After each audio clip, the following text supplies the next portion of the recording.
So, Shabbat Shalom, everyone, and welcome to the World Alliance of Qara'im weekly Torah study. I'm Yaakov ben Yisrael, and I'm waiting for my co-host, Melech ben Yaakov, to arrive. Hopefully, he'll be here in a few minutes. We're going over Parashath Lekh today. That will be Genesis chapter 12, starting at verse 1. And if we get the opportunity, we'll read to chapter 17, verse 27, which is the end of the parasha. We'll be reading and commenting as we go. So I'll just wait a few minutes until some people show up. Doesn't look like anyone's here yet.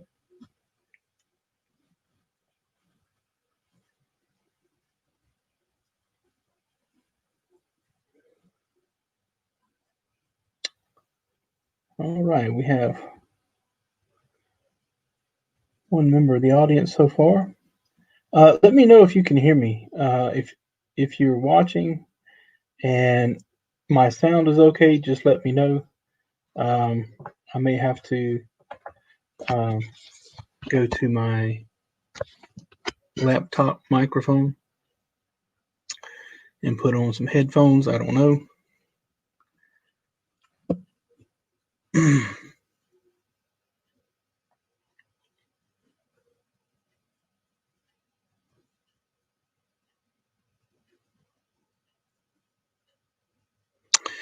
Sound is good. Thank you. Thank you. And welcome, Kellen.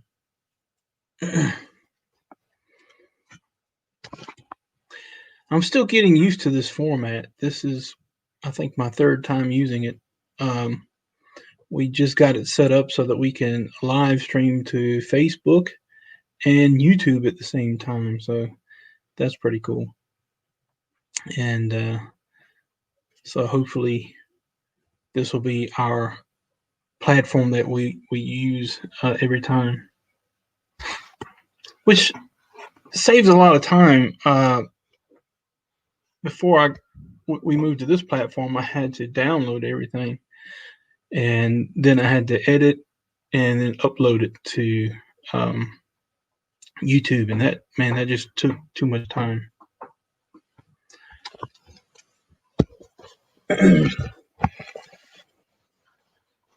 Okay, so we're now 3 minutes in, and I'll go ahead and begin. We're in Genesis chapter 12, starting at verse 1.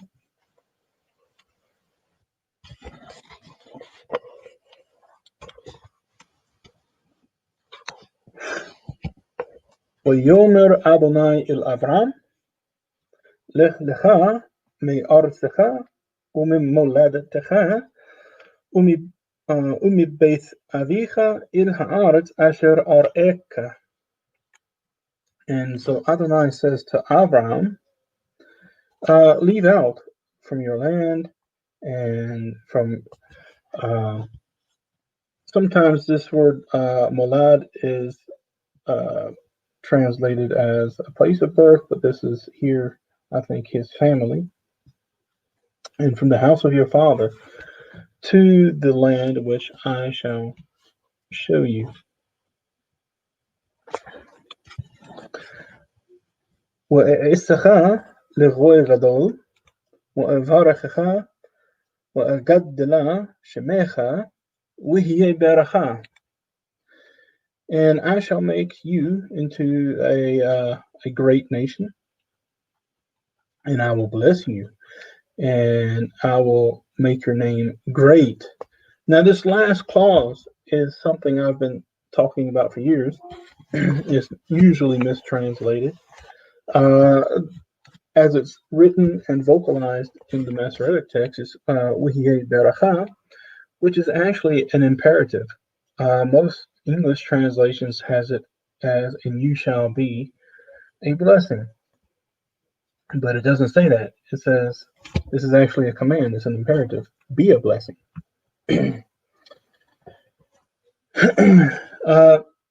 If, just for the sake of argument, you remove the Masoretic vocalization, then it would be, it could be, Wahaya Baracha, and he shall be. Now you have the Wa Muhubak, which usually when it's used with perfect verbs in a narrative, then it changes the perfect aspect into an imperfect, which would make it a future tense. And so it would be, and he shall be a blessing. The he here would be referring to the name. And he says, I will make your name great, and it shall be a blessing. However, as it's pointed, like I said, according to the Masoretic voweling or pointing system, it's an imperative. So he's being commanded to be a blessing. وَأَبَارَخَخَا مَبَارَخَيْخَا وَمِقَلَّلْخَا أَؤُورْ وَنِبْرَخُوا بِخَا كُلْ مِشْبَخُوْ عَلَمَا. And I shall bless those who are blessing you, and I shall curse those who are cursing you. And in you shall all the families of the land be blessed. So if you have any questions as I read, just post a comment. It might be a little slow to get to me. Shabbath Shalom, Shaya.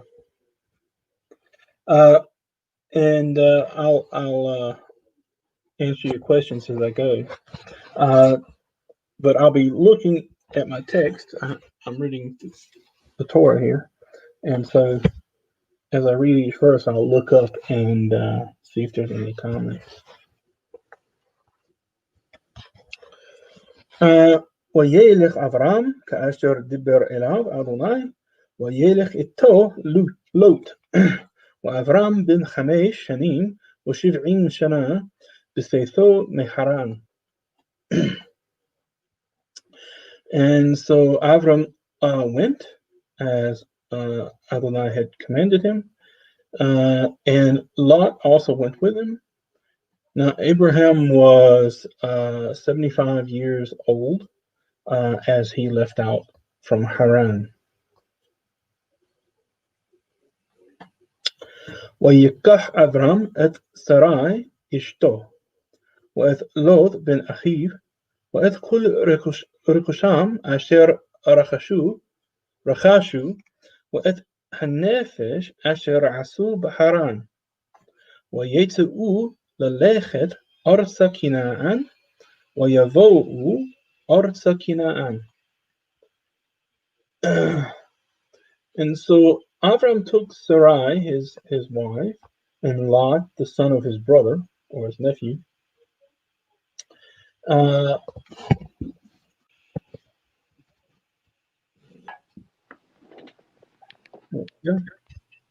Welcome, Rick, to the broadcast.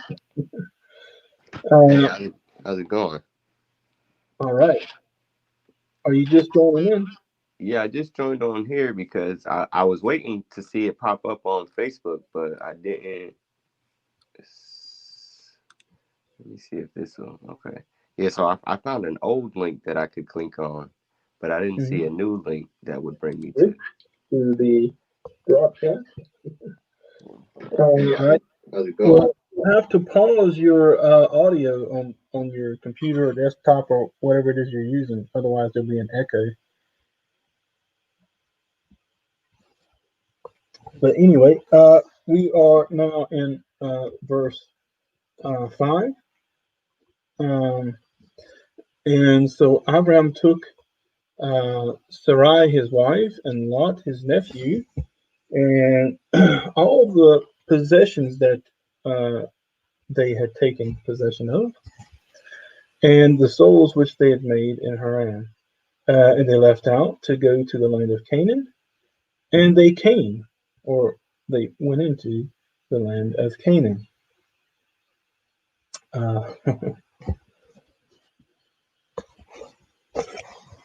So now this is an interesting verse.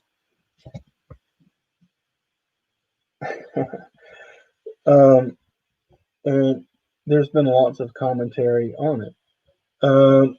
There's two things you have to look at here. It says that Abram took his wife, of course, and his nephew, and all of their possessions. And then it says, وَأَتْهَا النَّافِشْ أَشَرَ عَسُوهُ بِحَرَامٍ. And the soul is singular, but when we use this word in this manner, we'll see it later when Lot is taken captive and the king of Sodom asked for the people back. And it says the people that they made in Haran. Now, what does it mean, the people that he made, that they made, not just he made, but they made in Haran? We know that the call to leave out from Ur of the Kasdim was to Terah. We see this first because we know that Terah took his sons and their children and the properties and everything, and he brought them to Haran. And they were, it says clearly, they were on their way to Canaan. So the call went out first to Terah, who was the father of Abram. Of course, they made it to Haran, and Terah died. And then the call goes to Abram, and he finishes the journey. And here it says that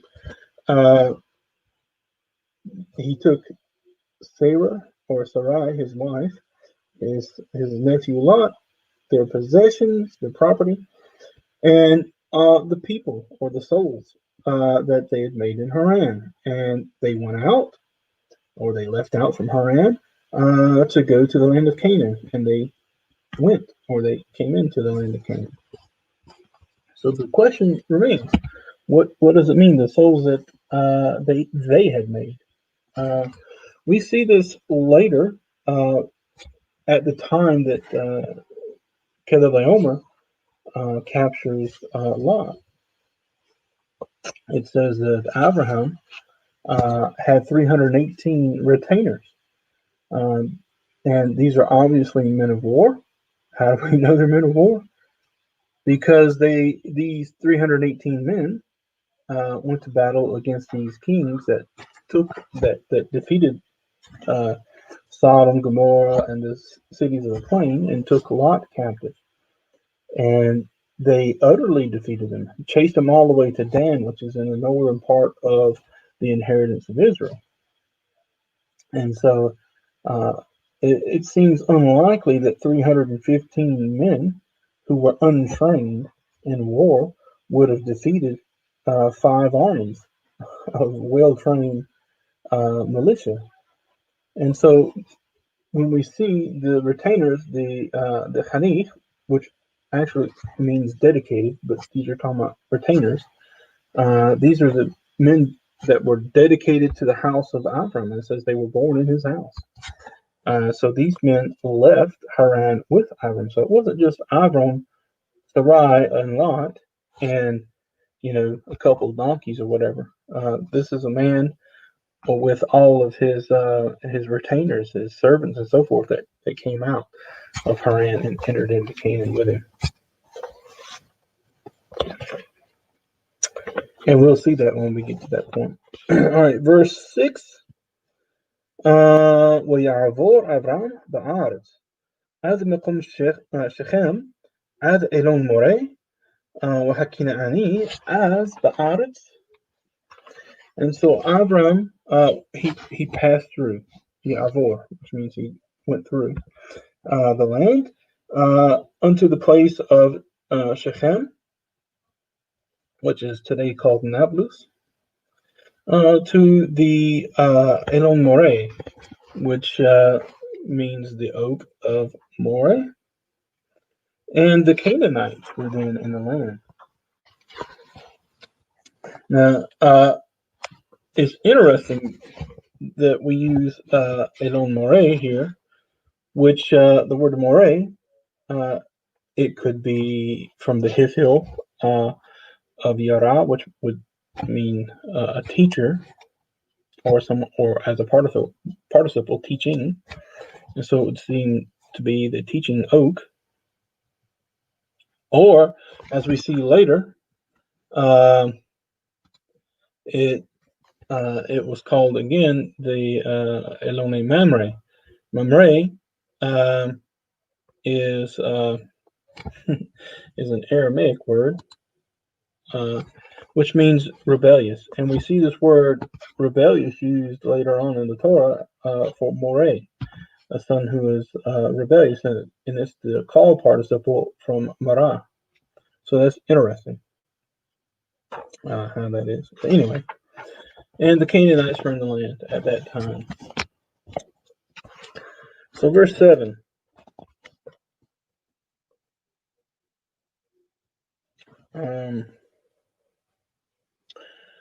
ويرى أدوناي إلى أبرام ويومر لزرعך אתן את הארץ הזאת ויבן שם מזבח לאדוני הנראה אליו.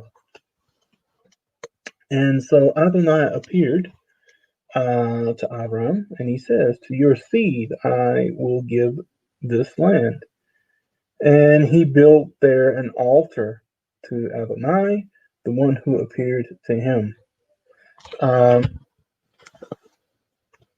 Now, it's interesting that they used the nif'al form of ra'ah, which means to become visible. And we'll see later that that Adonai, or God, he became visible, or he appeared, which is what to become visible means, to appear, to be able to see something. In a dream, it says he appeared to Abraham in a dream. Of course, there was the instance of the messengers, so he appeared as a messenger also to Abram. And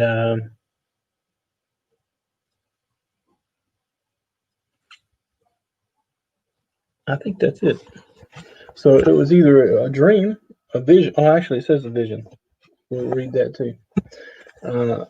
So he appeared to him in a vision, in a dream, and also in the form of a messenger. ويعتيك مشام ههارة مقدم لبيت إيل ويد أهلو بيت إيل ميام وهعاي مقدم ويبن شام مزبيach لأدونai ويقرب بشم Adonai. And so he moved out from there towards the mountains. We see hahara. The final hey on this word is what's called a locative. It means he was heading into the direction. And that's on the east of Bethel. And he set his tent. Bethel would be on the Yam, which would be the western side, and I would be on the eastern side. So that's how he set his tent. And there he built an altar to Adonai, and he called upon the name of Adonai. Verse 9.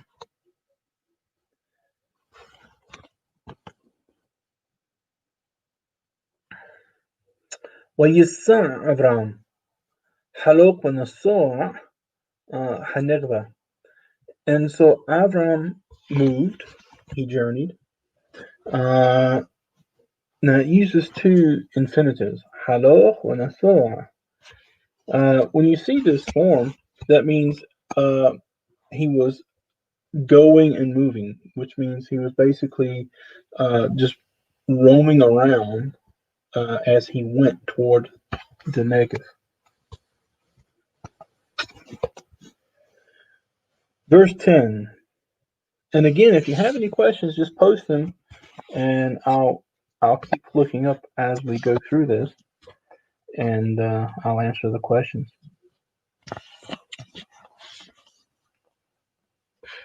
Verse 10.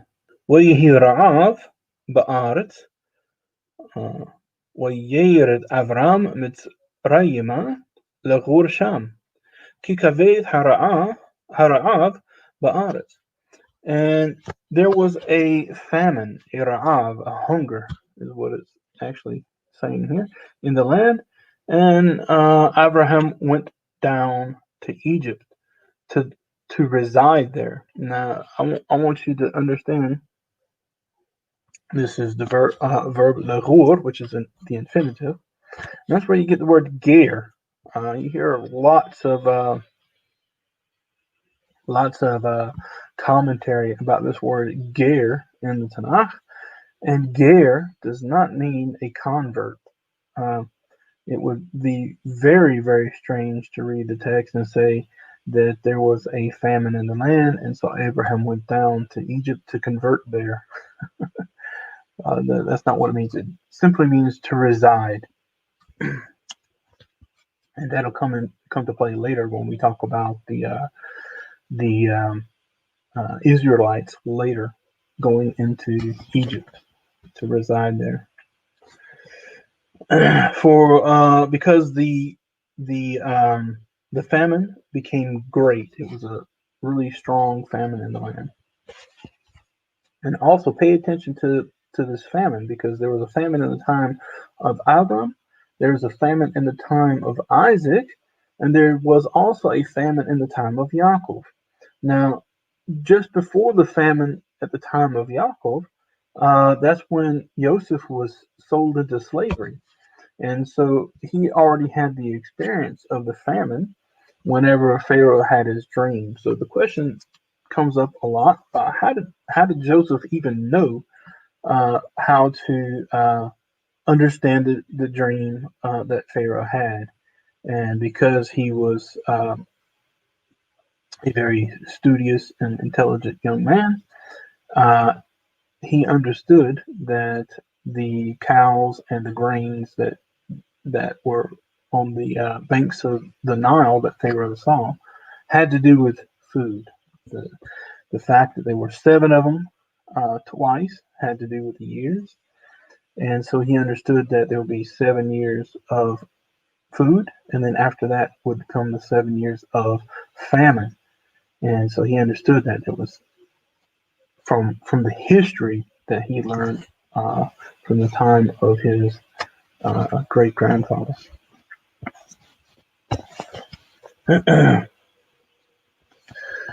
ويهي كأشر قريب لبو مصرينا ويومر السراء اشتو هنينا يذاعتي كي إشا يفت مرئات. And it was as he came near to entering Egypt, he says to Sarai, his wife, "Look, I know that you're a very beautiful woman." And it's Yafat Mara'eh, which means a beautiful vision.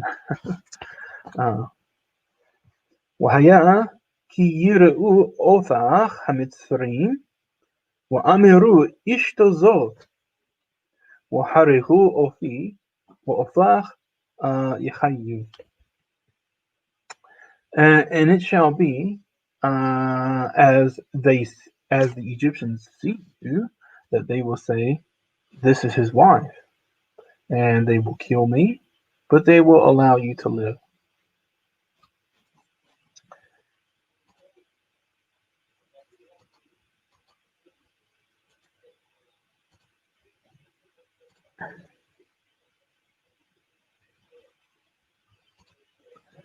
Sorry about that. I always have people that interrupt me while I'm in the middle of this. Got all day to get ready, but they want to wait till we start sending me messages. Anyway, where was I? So verse 13. Imrina أخوفي at لماء يتبلي بعبريخ وحيث نفسي وخيث نفسي بغلغيخ. Please say that you are my sister. Okay.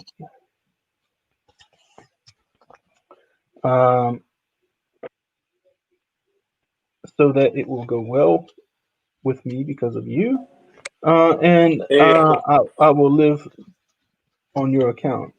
Shalom, Melech. Shalom, how you doing? All right. Cool. So what are we up to? We're up to verse 14 now. Okay, if I can, let me know when I can interject with something interesting that happened. I had this interesting discussion with somebody this morning. Go right ahead. So this poor kid is from a country that is not exactly a rich country, let's put it this way, and he's just dying to be a Karaite, okay? Mm-hmm. And the KJU is trying to extract. I don't know how much do they charge for the conversion thing now. Roughly $3,000. $3,000 from this poor kid, where $3,000 is like 30 grand. 21-year-old kid who's really enthusiastic about Karaism, and just dying to be recognized as a Karaite, dying to be Karaite, and he's just wondering how he's going to not only get $3,000 together, but how he's going to then fly to the United States, stay in the United States, all this kind of stuff. That's already another $1,000 to $2,000 probably, right?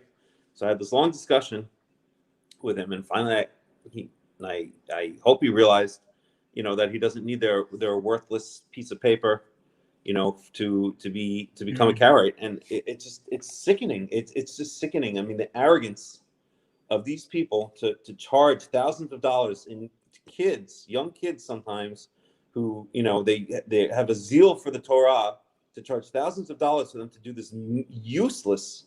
What are you getting? Some piece of paper that isn't worth the paper it's written on. Which, can you make aliyah with it now? I mean, there was zero. Now there's one person who's made aliyah with it. Is that right? Well, there's two. There's one, and then his daughter. And his daughter. Well, it's one family that's made aliyah. Okay. Yeah. Does that extrapolate to the larger? Anyone who has a KJU certificate can now make aliyah. Who knows? I don't think so. Yeah, I don't know. I don't really care. Right. It's a false idea, and this is what we're going to talk about when we get to that point in this parasha, which will be in chapter 15, where God explains to Abraham that his descendants would end up in Egypt, in a land that's not theirs to dwell there. Mm-hmm. And it says there will be ger in that land, right? Which is not theirs. The idea that ger means a convert is absolutely not true. People can be residents with Israel and be a part of what we would call the people of Israel, not necessarily the descendants of Israel. We see that anybody who's a resident amongst Israel and wants to keep the Torah, they can do it. They can keep the Torah. And if they want to take part in the ritual services that we find in the Torah, then of course they have to be circumcised. And that's not only for the ger, that's also for the Israelite. Because it says no uncircumcised persons allowed to go into the, we see in Ezekiel, no uncircumcised persons allowed to come into the sacred precincts. That was one of the. That's one of the things that Ezekiel accused the Israelites of doing. But for the Pesach, in fact, for any sacrificial sacrifice, you have to be in the state of purity, and circumcision is a part of that purification ritual. Fine, but well, we could talk about it then. I have a slightly different opinion on it, but we'll get to it then. But at any rate, I was just really talking about more the politics of it, right? Today, right? So it just is infuriating that these people are tricked into thinking that they're getting some kind of certificate that's worth something when it's worth nothing. You get to be recognized. What does it give you? It gives you recognition by a subset of a dying group, is basically all it does. And maybe aliyah, doubtful, I'd say, but maybe aliyah, right? Mm-hmm. So, I mean, this is what it does, because when you have this KJU certificate, you're not even going to be considered a Karaite by the vast majority of these Egyptian Karaites, because they're so insular. They're not going to consider, like, some 21-year-old kid from, I don't know, I'll pick a country at random, from Zimbabwe, as a Karaite, right? They're not going to start giving in their daughters to marry and all this kind of stuff. Excuse me, I'm on the thing. Okay, they're going to, they're not going to really consider them part of the community. It's only going to be on paper, and they're going to be considered part. They're just going to be like, they're basically going to be like Gerim. They're going to be sequestered into this, this subset of the Egyptian Karaites that are other Gerim. And they're going to maybe be able to interact with each other, but they're not going to be able to interact with a, hold on one second. I'm sorry. Just give me 1 second. So anyway, this whole debacle with conversion is basically nonsense. When you talk about Karaite conversion,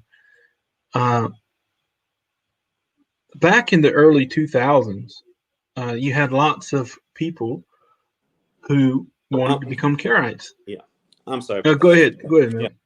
Anyway, it's just infuriating, and it really makes me realize that it's come to the time where we, as the World Alliance of Qara'im, have to, because I get so many requests, and I'm sure you do, each week. How do I convert? How do I convert? How do I convert? I want to be a Karaite. How do I convert? Right? So we've got to do something, and I'm basically against. I think most people should just. I think most people should not actually, quote unquote, convert, whatever that means. I think most people can kind of be, what I call nilwim from the outside, but there has to be some kind of, we really need to set something up where we can handle this mass amount of people who are interested in Torah to such a degree. So anyway, we should talk about it, because otherwise they get sucked up by this scam, this $3,000 scam for a piece of paper, which gets them recognized by, a couple of English-speaking Karaites in Texas, and that's about it. No, really, that's what it is. It's just sickening. Well, the idea behind it started in the early 2000s, and I've always stood against this course.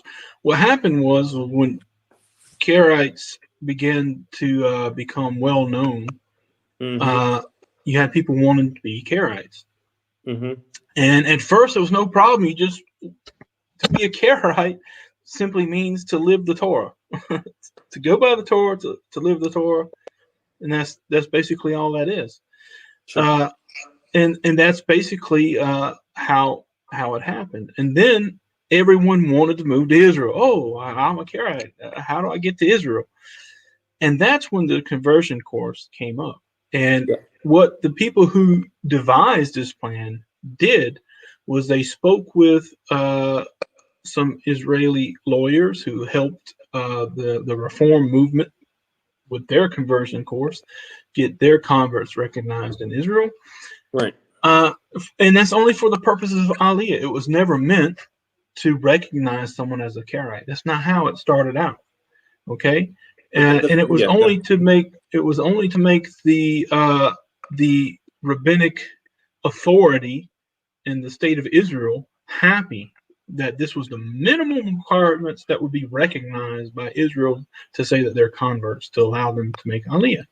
And that's how the Karaite Jewish University was born. And then it became a legitimizing factor. Instead of keeping the way that we see it in the Tanakh, they basically incorporated a rabbinic practice and is now enforcing that upon Karaites everywhere. And I find that to be a shame. It's a scam. And it's disgusting. It really is disgusting. It is. And $3,000 for a useless piece of paper, really. Yeah.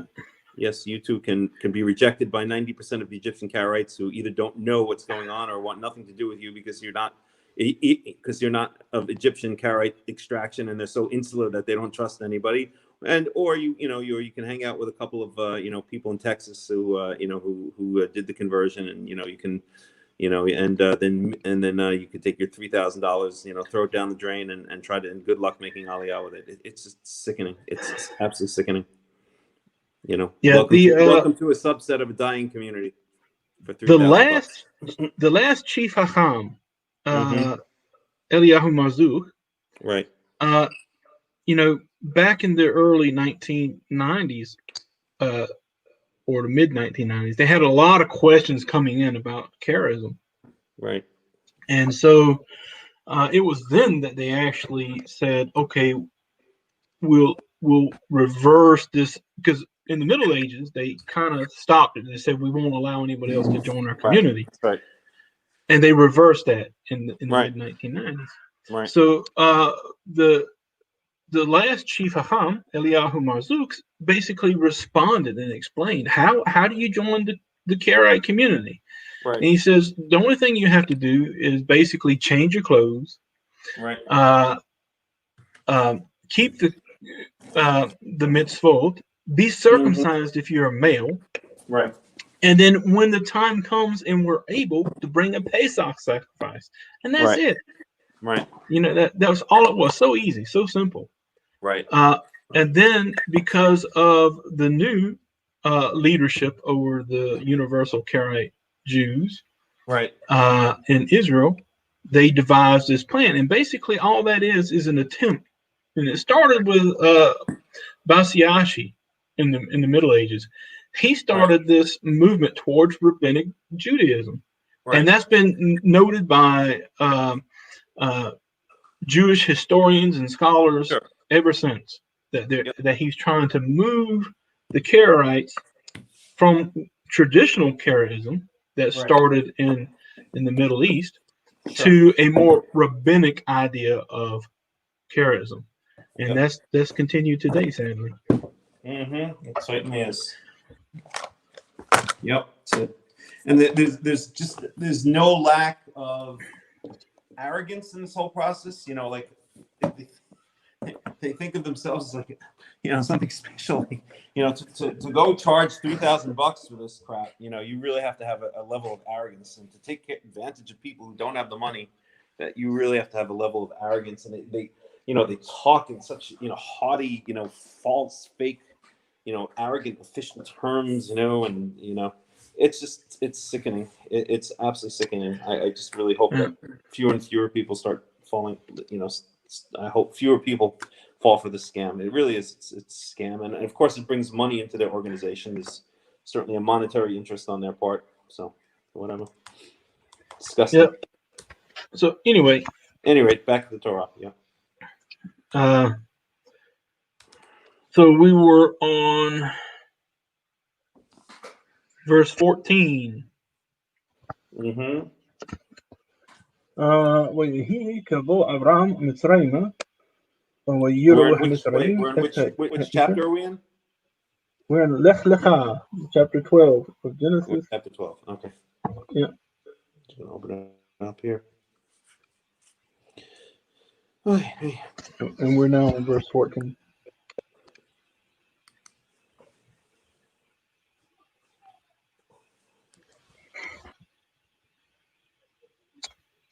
It's a dying community that has nothing to offer anybody, and they charge $3,000.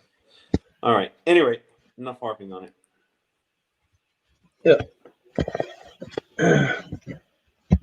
So, verse 14. ويهي كبو أبرام مصريما ويروح مصريم את האישה כי יפה היא מאוד.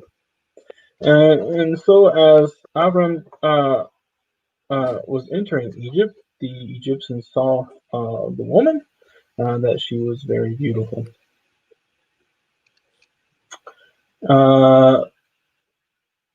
Verse 15. ويرؤوا أوثا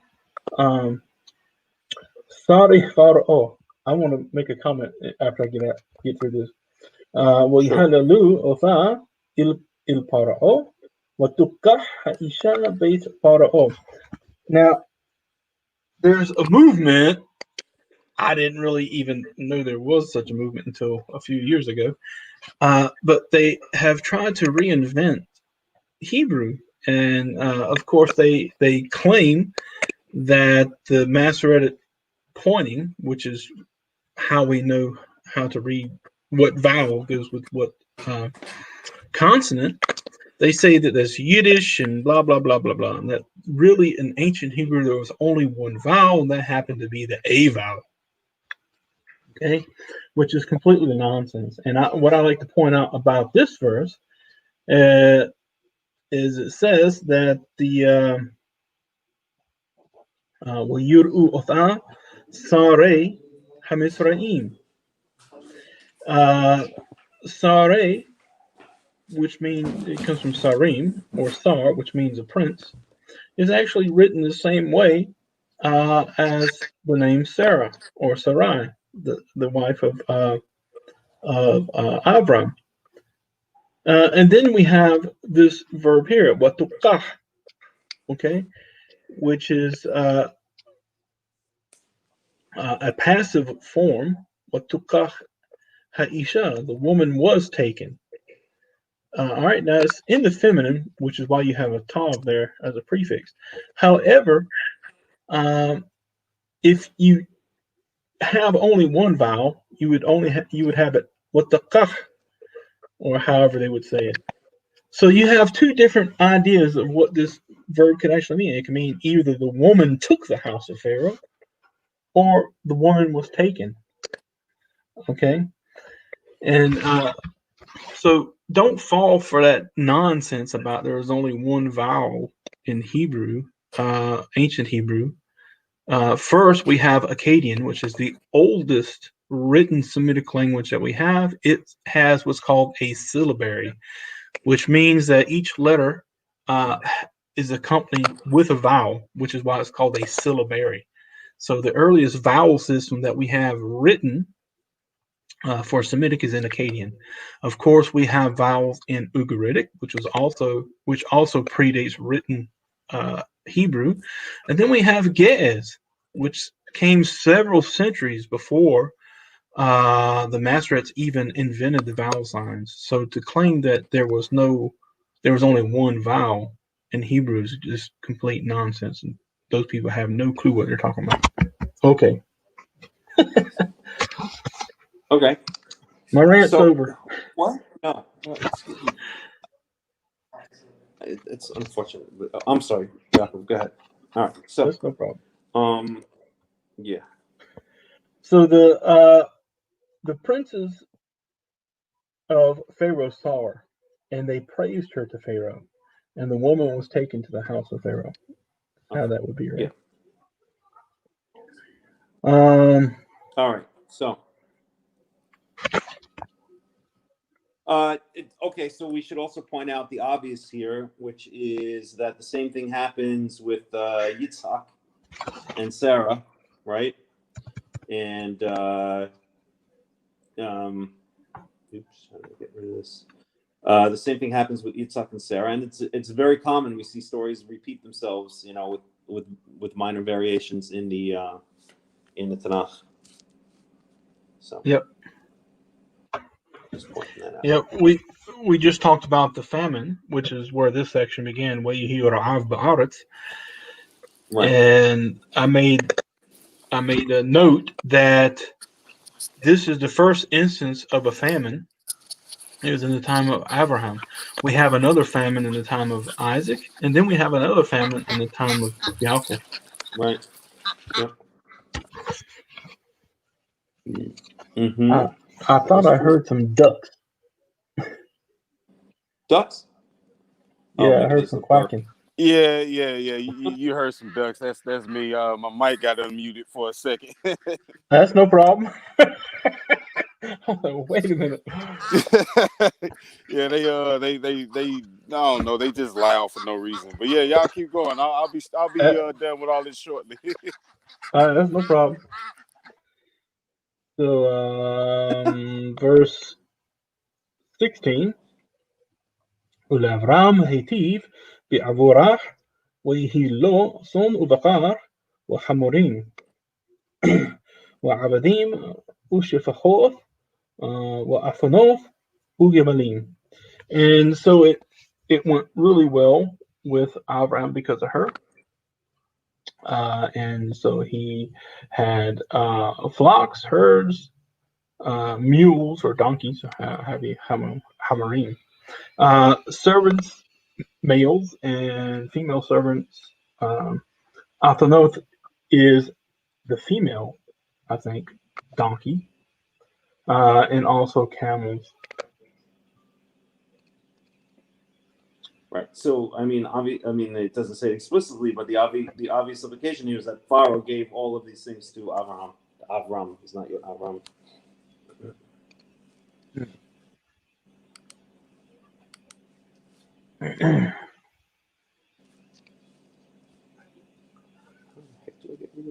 Verse 17, وينجع أدوناي את פרעה נגעים גדולים ואת ביתו על דבר שרי אשת אברהם.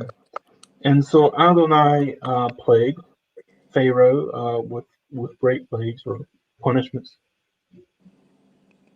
And also his house because of Sarah or Sarai, the wife of Avram.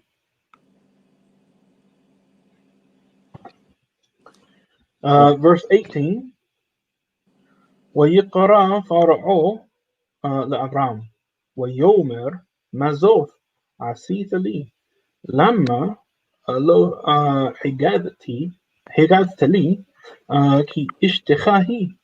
And so Pharaoh called for Abraham or Abram, and he says, "What is this that you've done?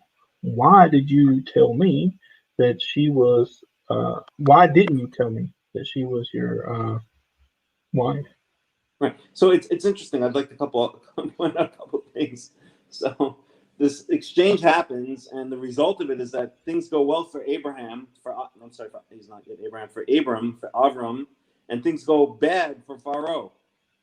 It's an interesting contrast. I mean, verse 6, 16, and 17 are in contrast to each other, right? In 16, you have Lavram iti ba'avuravi hi lotzon bakav hamarim va'avadim shvachot v'atonot, etc. And verse 17, so things are going really well for Avram, and things are going really bad for Pharaoh. It's just an interesting kind of literary, juxtaposition, I guess you could say. Another thing I'd like to point out is we don't actually see how it's revealed to Pharaoh, to the king of Egypt, that Sarai is Eshet Avraham, is Avram's wife. It's another little piece of the story that's left out. And another thing I would point out is that there are kind of parallels here, not exact, but Sarai is taken into the house of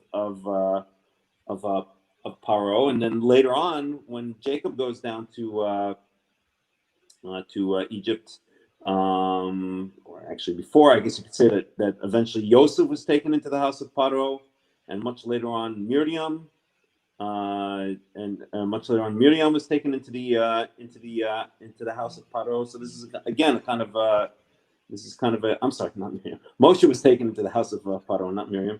And so this is kind of a recurring theme where we have this contact with Egypt, and not just the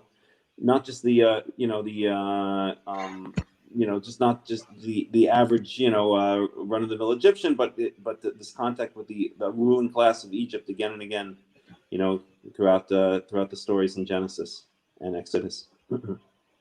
Oh, that's my 2 cents.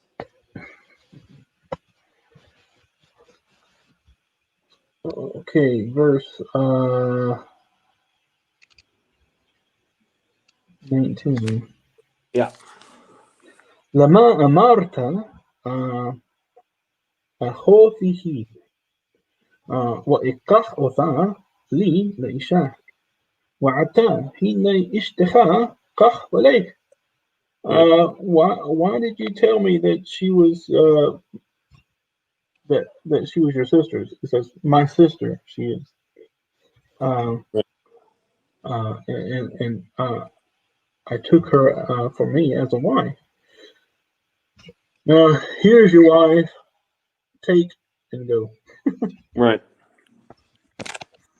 Because it's because he wants them the hell out of here because bad things are happening to his household. Right. It's very similar to again similar to the story with Rivka And who was it? Was it Avimelech? I think was the king, right? Where if I remember correctly, where Yeah, he Avimelech's looked out the window. house starts getting struck with plagues, and then God comes and speaks to Elohim, comes to speak to Avimelech in the middle of the night, and says that she's a married woman, and basically he wants her out of there as soon as possible. So again, the parallelism. Yep. So, Okay, verse 20. ويتصاع علاو بارعو أناشيم ويسلخوه أوثو وإذ إشتو وإذ كل عشر له. And so Pharaoh commanded certain men over him, and they sent him away with his wife and all that he had.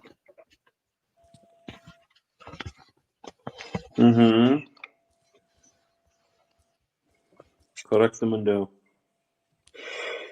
So if I could just let's see here. Okay, let's see. I'm going to bring up my Robert Alter, which I love. He's good. 1 second. The countries normally we go with the team. I don't know if there's much to say here, please. She's 1 second. All right, we can go on. If I have anything to say, I'll add it in afterwards. So now we're in chapter 13, first verse. ويعل أبرام من مصرعيم هو وإشتو وكل عشر له واللوط عمه حنغبة. And so Abraham went up from Egypt, him and his wife and all that he had, and Lot with him towards the Negev.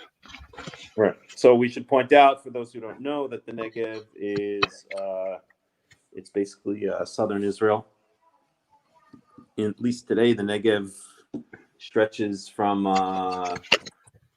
it starts at around Beersheba, and then stretches down to maybe, I'm not sure officially where it ends, but maybe the southern end of the Dead Sea or so. That's what they call in modern Israel the Negev. And then south of that, then they have something that you call the Arava in modern Israel, and that basically stretches from wherever the Negev ends. I think around south end of the Dead Sea, more or less, all the way down to Eilat, to the Red Sea. That's called the Arava. So the Negev is, I don't know exactly technically what the borders were for the Negev back then, or what was considered the Negev, but it's somewhere in the land of Israel, in the drier part of the land of Israel. The word Negev is related to the word Nagav, which means basically to white dry, or to be dry. So it means a dry land is basically what it means. So.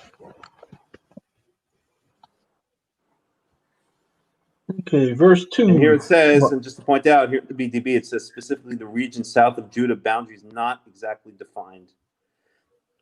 See cities in Joshua 55, but from hills south of Hebron to Kadesh, blah, blah, blah, blah, blah, blah, land south of Babylon, hence. Okay, yep. And it's from an unused root, meaning to be parched. So the parched land would be the correct way to translate Negev. In modern Hebrew, if you want to wipe your hands, you say Linagev. I wipe my hands on Linagev at the Yadayim Shali.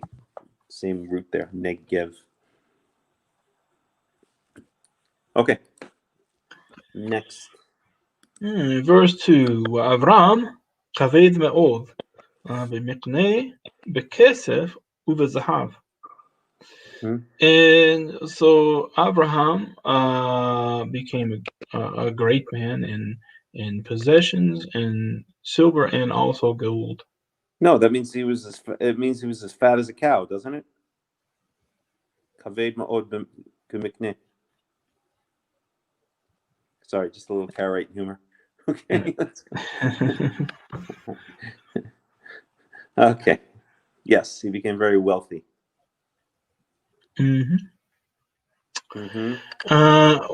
ويلخ لمتصاعه מנגב ועד בית אל, עד המקום אשר היה שם אוהלו בתחילה, בין בית אל ובין העי.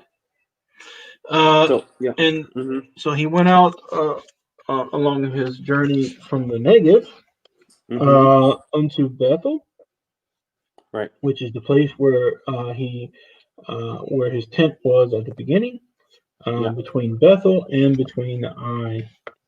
So yes, and I'd like to point a couple of things out here. So v'yelech lemasa'av, masa'al. So we have here the plural. It doesn't say he went on his journey. It literally says he went on his journeys. So one could understand that as either his many wanderings, going from place to place to place, would be plural, like plural journeys, or one could understand that, we've spoken about this before, as the abstract plural, which is the way I would personally interpret it. Like we spoke about damim. Damim is a plural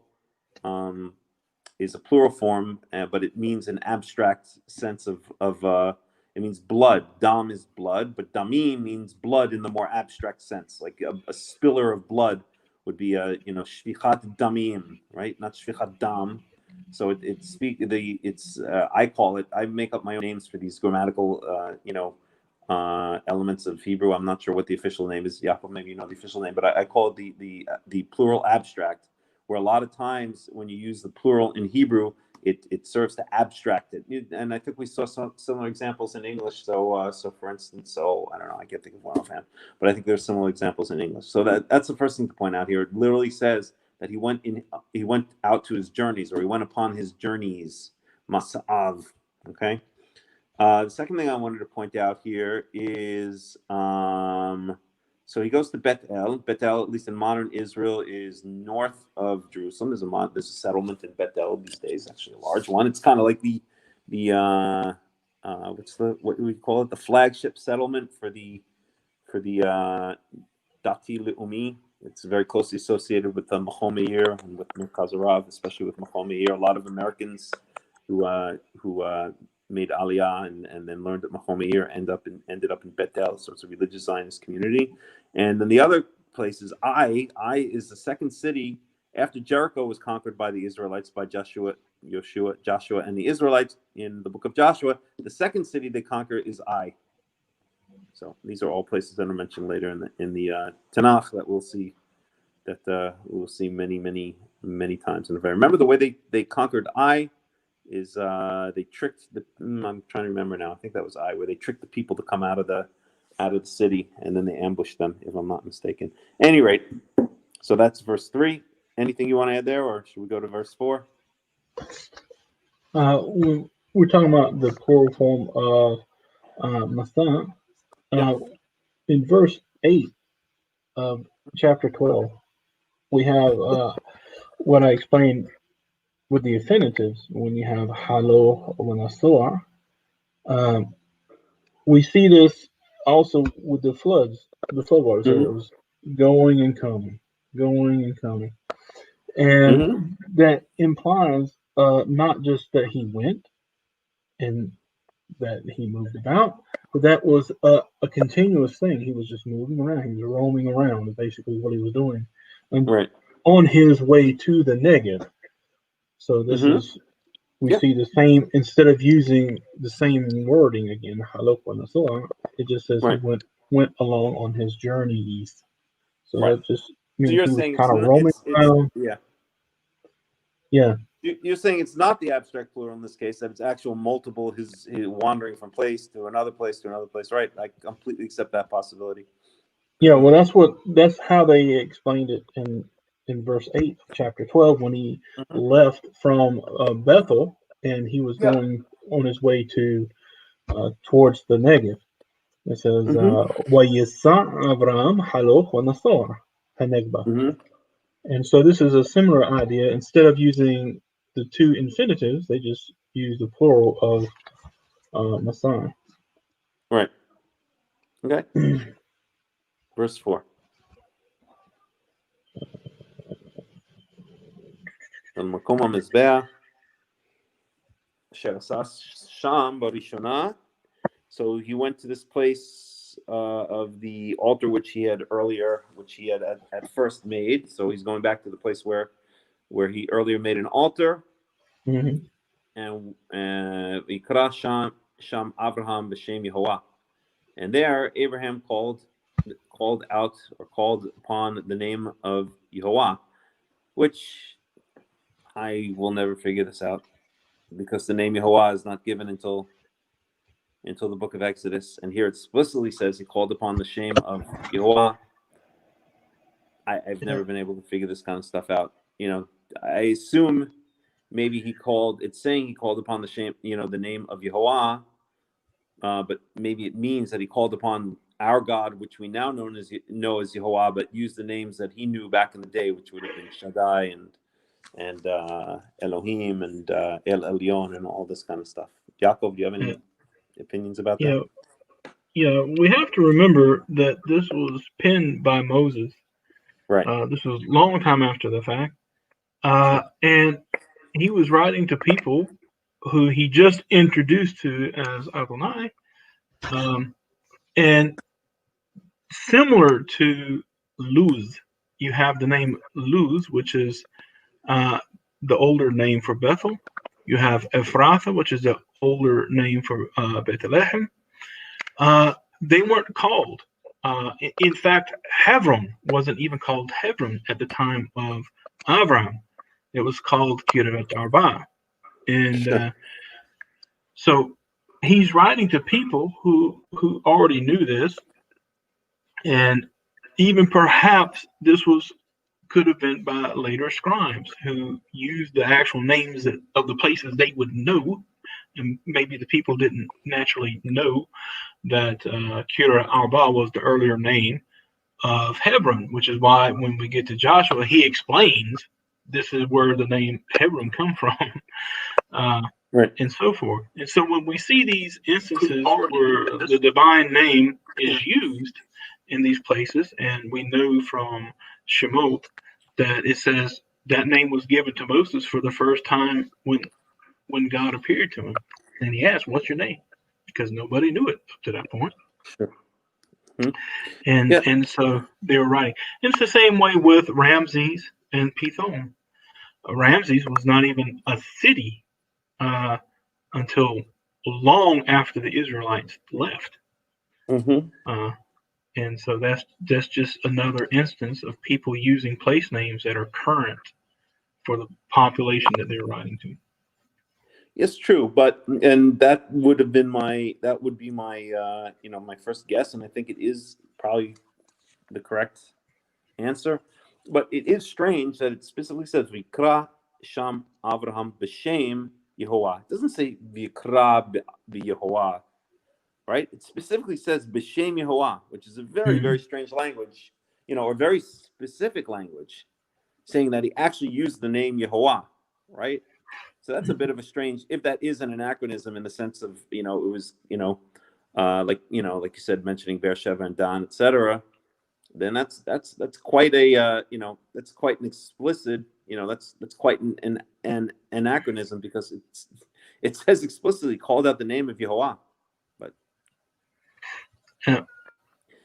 I wish I had an answer, but I think actually at the end of the day, your answer is the only viable answer. Well, we see that not only from the fact that it tells you that he wasn't known to these people by this name. He was known by El Shaddai, right, or El Elyon. We know that right. Abraham talked about El Elyon. Right. But the actual name that we use today with the Yod Hey Vav Hey, that was given to Moses when he asked him, "What's your name?" Exactly. And then we take that, and then we look at all the other names that we have in the Torah that we know it was no way possible those names existed at the time of the narrative. And it's the same. It's the same thing. Why you use the name Bethel? Right. That's not. He went to Bethel. He didn't go to Bethel. He went to Luz. That's right. Yeah, You know? and I agree with you. I agree with that is the correct answer. But it is a bit strange because it specifically says here B'Shem Yehovah. So just pointing out. Anyway. Yeah. Where are we now? Verse 5. وَغَمْ لَلوط هَهُلَيْخ إِذْ أَبْرَامْ حَيَّثُونَ وَبَقَارْ وَأُهَلِيمْ. And also for Lot, the one who went with or going with Abram, there was also flocks and herds and tents. Right. So this is, we talked about that at the beginning of the parasha when it talked about Abram, Lot, and Sarai. Of course, he took his wife and his nephew. As far as we know, those are the only two named. But it also says something interesting. It says, وَيَقَحْ أَبْرَامْ إِذْ سَرَاءَ إِشْتَهُ وَإِذْ لوط بن أخيه وإذ كل ركشام أشر رخاشو وإذ حنافش أشر عاسو بحرام. Okay, and so we have this instance that it says not only was Sarai on Lot, but the possessions, and it says the souls that they made. Now, when we get to the chapter of Jacob, you're coming in very, I don't know if it's my side, but you're coming in very strange. Yeah, I don't know. Sounds like you're talking from underwater. Yeah, if the problem with the sound is, one if it's good or two if it's bad.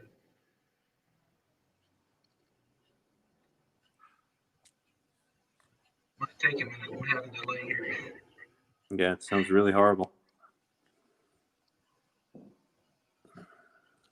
Hello, is there anyone in the audience listening?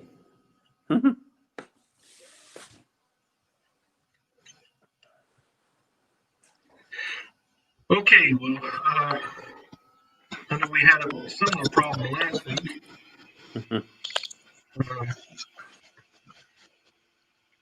But if it continues to be bad, I'll just take my Bluetooth out and figure out how to turn on my mic on my laptop. All right. But It could be on my side. I'm not sure. I'm gonna actually try to do something here. Let me see if this makes it better. Go ahead. Anyhow, if it continues to be bad. So, Rich, can you hear me good? Do I sound like I'm underwater?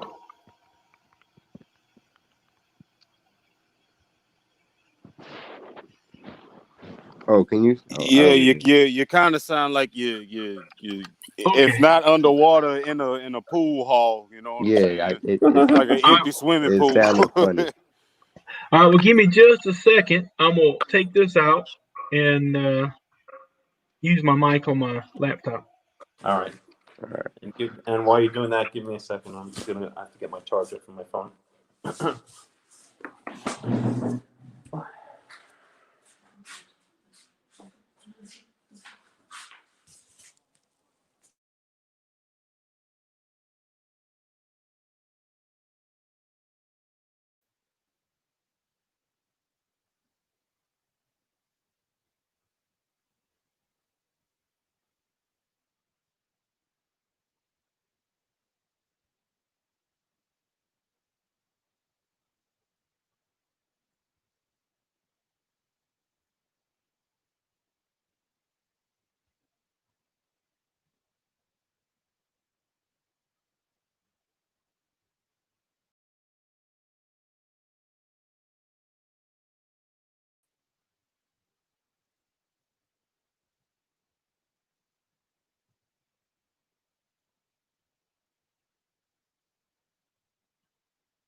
Where'd everybody go?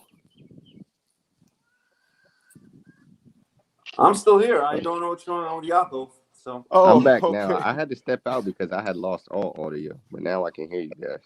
Oh, I was sitting there like, man, you know. All right, I'll put some music on in the meantime until Yaakov. I don't know what happened to Yaakov. We are currently experiencing technical difficulties. Yeah, I Please see him, stand but I don't by. hear him. I don't think Yeah, he but he's not shows moving. anything. Oh, he froze. Okay. Oh, there he is. I was in here He's now. back. I No, can't hear Yaakov's him. back. I can't hear you, Yaakov.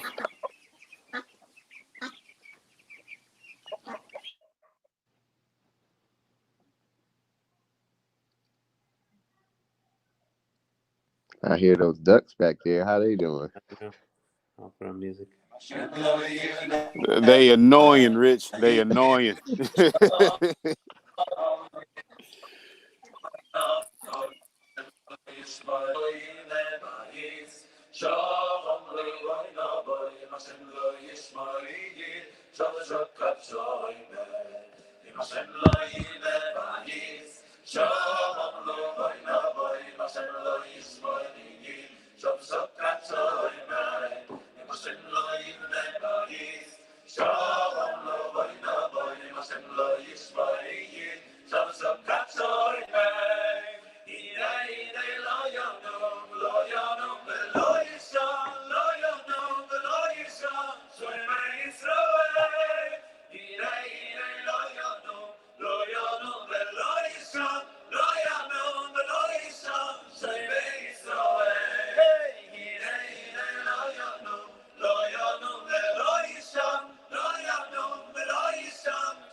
Okay.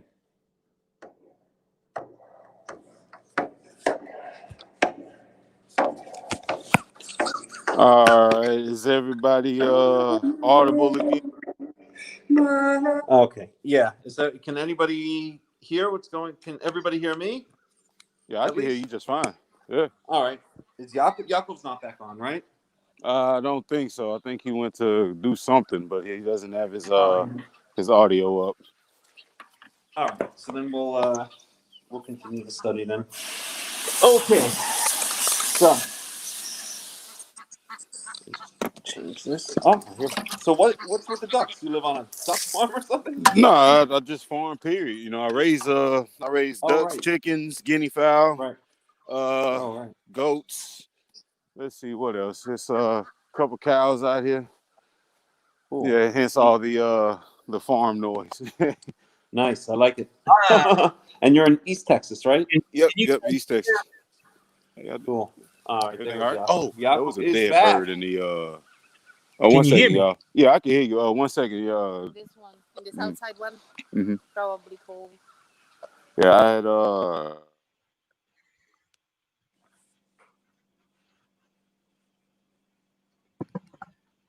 Yeah, I don't have a mic on my headset. Is what the problem is.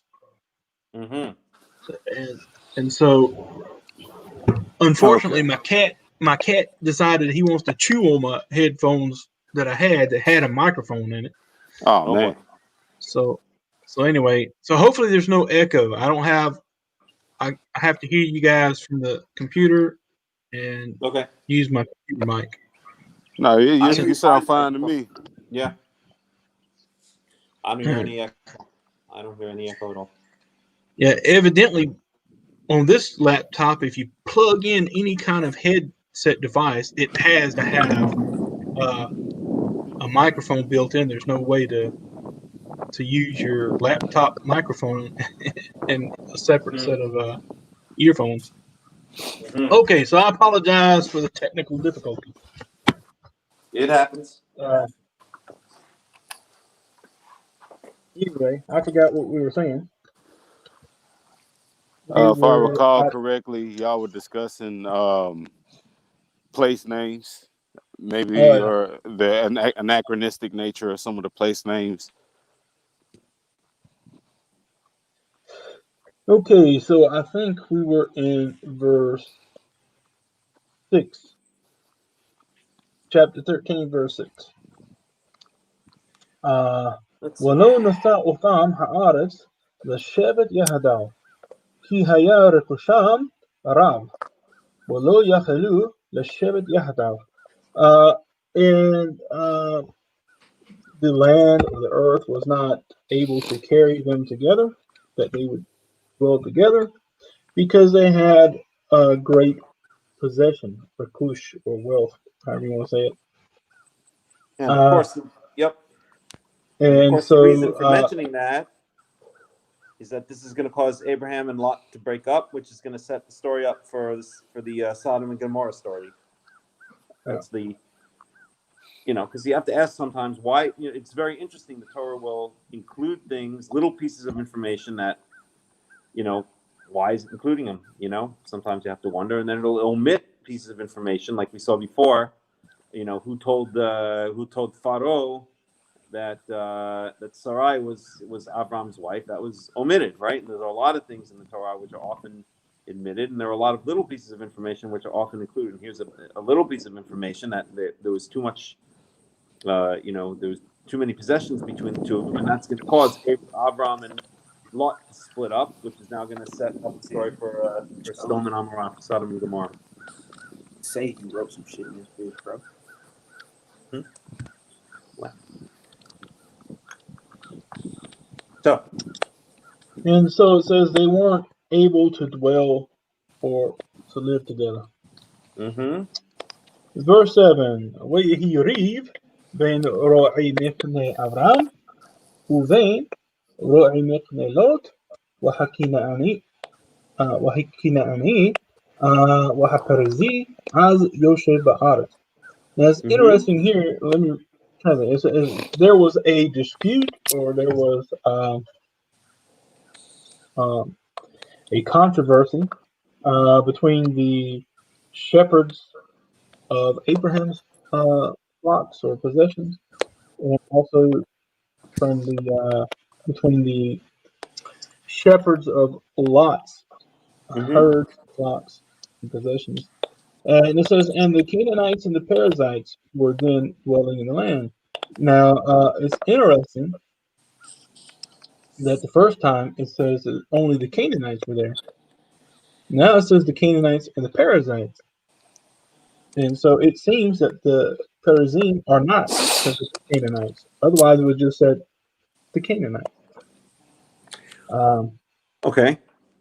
But it seems also sometimes that they're included in the general term Canaanite. Well, I think that, again, we know that the Kanani v'haprizi, that vid, the vav, does not always mean and. And, yeah. It doesn't always mean and in the very specific sense that it would mean in modern English. You could interpret it as the Canaanites, who were among who were the parasites, or something along those lines. Because and also maybe it's focusing in on, maybe it's going from the more general to the more specific. We see that pattern sometimes in the Tanakh as well. The Canaanites, or what would be an example? The I don't know, the Shevet, the Mishpacha, the Beit Avot. Those are not three different things. It's just they are, but it's narrowing in. So here it's not necessarily contradictory. I don't. Is it possible that the vav is used to say the Canaanite, or the specifics? Just going through the specific types of Canaanites. Yeah, it can be. That's Yep. Go ahead. Yeah. Mm-hmm. And this similar language that we use is one of the points I was making about where when we were reading in Shemot, where it says God told Moses to come up here to the mountain, I will give you the tablets of stone, and then it says Wahat Torah Wahat Mishpat. And so this is a similar language. It's not that he's giving him three completely different things. He's giving him the tablets of stone upon which are written the Torah and the Mishpat. And it's the same thing here, But we know that this is the case because later it seems to separate between the Jebusites and the Canaanites. But the Jebusites are also Canaanites. And it actually lists them in the table of nations as being sons of Canaan. So anyway, so verse 8. ويومر أبرام اللوط علنا تحي مريبا بيني وبينك وبين رعاي وبين رؤيك كي أناشيم آخين نحن. And so Abram says to Lot, please don't let there be a controversy or any sort of problem between me and between you, or between us, and between our shepherds, because we are people who are brothers. We're brotherly people. Anashim Achim. And that just means they're from the same family. That's his nephew. That's the son of his brother. Verse 9. Halo kul haaretz lefanecha hiparedna me'alai imhas simol wa aymana wa aymana wa imha yamin wa asma'ila. So look, the entire land is before you. Separate, please, from me. If to the left, then I will go to the right. And if to the right, then I will go to the left. Okay? Which basically, if you think about it, the right here could also mean if, when he says separate now from me, if to the left, which would be to the north, then I will go to the south. And if to the south, then I'll go to the north. You can actually understand it that way too, because Yamin is also a southerly direction. Right, and as I always like to point out, okay, so you have Yamin. Yamin in is where we get the country Yemen from. That's where its name comes from, Hebrew Teman. And in biblical Hebrew, the word for south is Teman. When it speaks about the southern side, it always says Teman. So Yemen, Yamin is south. In small, in modern Hebrew, is left, but in modern Arabic, Shamal means north. It's the same. It's the same root. So yeah. So the directions are always stated from the point of view of facing east. East was Kedem, Kadima, which means forward. So you're facing forward when you're facing east. The ancient biblical word for east was Kedem, was forward basically. South was to the right, Yamin or Teman. Left, north was to the left, which in Arabic is Shamal. In biblical Hebrew, it is it's escaping me for some reason. North is for some reason my brain is it escaped my brain. But anyway, it's which means the hidden lands, the unknown lands to the north. And then to the west is usually Yama, which means in the direction it means towards the sea. Speaking about towards what was called the Yama Gadol, the Great Sea.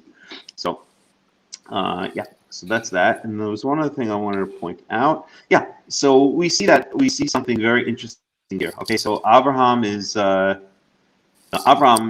is using a how should we say a good negotiating technique, or he's negotiating. He's not arguing with Lot here. He's basically making Lot. He's letting Lot do the choice, and he has enough faith in God, in Yahweh. He knows that whatever direction Lot chooses, then he'll go the opposite, and that'll be just fine because he has God guiding him. So he's not the one here who needs to. Oh, I hear a lot of weird noises. He's not the one who needs to make the choice. He can allow Lot to make the choice, and Avram has enough faith in Yahweh that whatever is left over him will be the right direction for him. It's kind of the difference between the way a man of faith sees the world and a man who doesn't have faith, which is Lot, sees the world. Right? The man who doesn't have faith is constantly nervous. Do I have to choose? I have to be in control. I have to choose left. I have to choose right. I have to choose forward. I have to choose backwards. And a man who has faith and who trusts his journey with Yahweh, trusts his walk with God, as they like to say, is content enough to let to let fate many times just to determine his direction. So I just think that's an interesting contrast here about how he approaches the whole thing. Also, the supplement that we can see in the next verse. And I can't hear a word you're saying, Yaakov, because now it sounds like even worse than before. Well, that was Dwight speaking. So can you hear me now? I hear you fine. Okay. Can't hear a word. Oh wow. Can't hear a word. Can't hear a word. That must be on your side, Melech, because I hear it and everyone hears me fine. Yeah.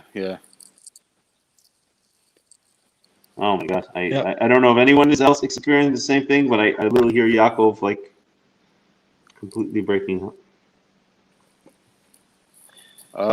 Okay, is it better on my end now? Is that Yaakov or someone else? I forgot I had that on Hebrew. Oh my God! Disregard what I just wrote because that don't mean nothing. I don't know. I have no idea what's going on. Yeah. Oh my God! I was saying that Melech's point was emphasized in the next verse. And guys, I can't hear you. So I'm going to leave and come back in. I can't hear a thing. Okay, good. Go ahead. I hear you fine, Dwight. No, all right. I was saying that I was reading through the next verse, and it emphasized Melech's point in Lot's decision making. And I can wait until we read it, to go that route. But we see that Lot went by what he saw with his own, with his physical sight. as opposed to Something Avram, who is operating on a contingency that was given by the deity for what he would become. He knew what he would become already. He knew what what would transpire in the near future. However, Lot didn't have such a promise, if you will, and he had to go by his own senses, if you will. One thing I like about it is it's a type of reverse psychology. Abraham said, "Look, you pick." All right. Now he picked what he thought was a Garden of Eden type land, which is what we're about to read. And the cool thing about it is, if his choice happened to be the wrong choice and he ended up suffering for it later, he can't blame Abraham At all. He made his own choice. Yeah, And he had to that's live with true. He did indeed. So it's pretty cool. All right. Yeah, So totally true. Yeah. verse 10. I can read this one. Okay. All right. While you saw Lot et Ainau, Ainau, Wayare et Kol Kikol, Hayadarn ki Kula, Mashkah Libne Shahat Yahwa et Sodom wa et Amorra, Kagan Adonai Yahwa, however, Ka'aretz Misraim, Be'echa, or Ar. Or Zoar. I'm sorry. Yeah, Zoar. There you go. Yeah. Do you want to translate it too, or you want to? I'll take a stab at it. And he went forth, or he carried Lot at or he. Hold on. I know this is first noon Nisa, right? That's right. All right. And if I'm not mistaken, yeah, I believe he traveled or he packed up and went. Lot. His This is Wayisa Lot. So we know Lot. Lot lifted up something. Okay, Lot. That's what it is. Now we have the Es Ainav, which means his eyes. There we go. And he saw. I'll say, and he saw all the Kikar, the Yarden, or all the I guess the land of the Jordan. Kikar is the plain. The plain. All right. All the plain of the Yarden, and that it was all. You know what? You go ahead and translate, because I'm trying to do this off the head and it's not working. It's No, okay. you're doing great. You're doing good. Doing great. All right. So Kula, if I'm not mistaken, is that from Kalal to be Kul? complete? It's from Kul. It's from Kul. It means all. The hay. Anytime you see a hay at the end of a word with a dagish in it, that is the feminine pronominal suffix, and it's talking about the land, because Eretz is feminine. Okay. And it says that he saw it, that all the plain of the Jordan, that all of it was mashke, which means to be watered. Yeah, it was watered. And before Shahat or Shahet, don't know exactly what that means at the moment. Destroyed. Okay, destroyed the deity at Sodom. Okay, before he destroyed, the deity destroyed Sodom wa et Gomorrah as the garden of the deity, as the land of Misraim. Boacha. Yeah. Bo'acha is the infinitive with the second person masculine pronominal suffix, as you go, so'ar, which means to so'ar. Okay, this is where Lot is going to end up going to in just a few minutes. Okay. All right, so roughly Lot lifted up his eyes, and he saw all the plains of the Yarden, that they were all watered before the deity destroyed Sodom and Gomorrah. It was as the garden of the deity in the land of Yisrael, as the land of Misraim, and he went to Zoar or something like that. Yep. Yeah. As you go, Bo Yeah. Achaz Zoar. As you go, as you're going. Bo Ahaz Zoar, as you're going Yeah. to Zoar. So number. Okay. A number. So that's a directional. Hey, okay. All right. Yes. So a number of interesting things to point out here. Okay, the first thing, a grammatical element, which is that we have here, it says, Ki kula mashke, לפני שחט יהוה את סדום ואת עמורה, כי גן יהוה כארץ מצרים בו אחת צוער. So we have all of it was well watered before God destroyed Sodom and Gomorrah, like the garden of Yehovah, like the land of Egypt. So we have here what's something that's very common in Torah. It would not work in English and in modern languages, which is a lot of times why I have so many mistakes when modern people try to understand the Torah. But you have an entire phrase that's modifying the kula mashke, that all of it was well watered, and that phrase is shechet Yehovah et Sodom ve'et Amorah. Okay, and before God destroyed Sodom and Gomorrah, and then it says Kigan Yehovah, as the garden of Yehovah, right? That would be very bad English. You would stick a phrase right in the middle when you're having consecutive descriptions. Really, if you take that phrase out, Lifnei Shachet Yehovah et Sodom ve'Amorah, then what you're left with is Ki Kula Mashke, Kigan Yehovah Ke'eretz Mitzrayim, right? And so in modern English, you would say all of it was well watered, like the garden of Yehovah, like the land of Egypt, before God destroyed Sodom and Gomorrah. But here you have all of it was well watered before God destroyed Sodom and Gomorrah, like the garden of Yehovah, right? It makes it sound like the garden of Yehovah is modifying the phrase before the phrase before Yehovah destroyed Sodom and Gomorrah, but it's not. It's going all the way back to modifying the Kikar Yarden. So the point is that the Hebrew in ancient Hebrew you can have phrases which should be juxtaposed, or which would be juxtaposed in modern languages, which are separated sometimes by entire phrases, sometimes by entire paragraphs, and sometimes by entire chapters in the modern numbering system of the Tanakh. That's something that I wanted to point out, and it caused a lot of misunderstanding even among the rabbis, who will now start saying, coming up with all kinds of interpretations or midrashim about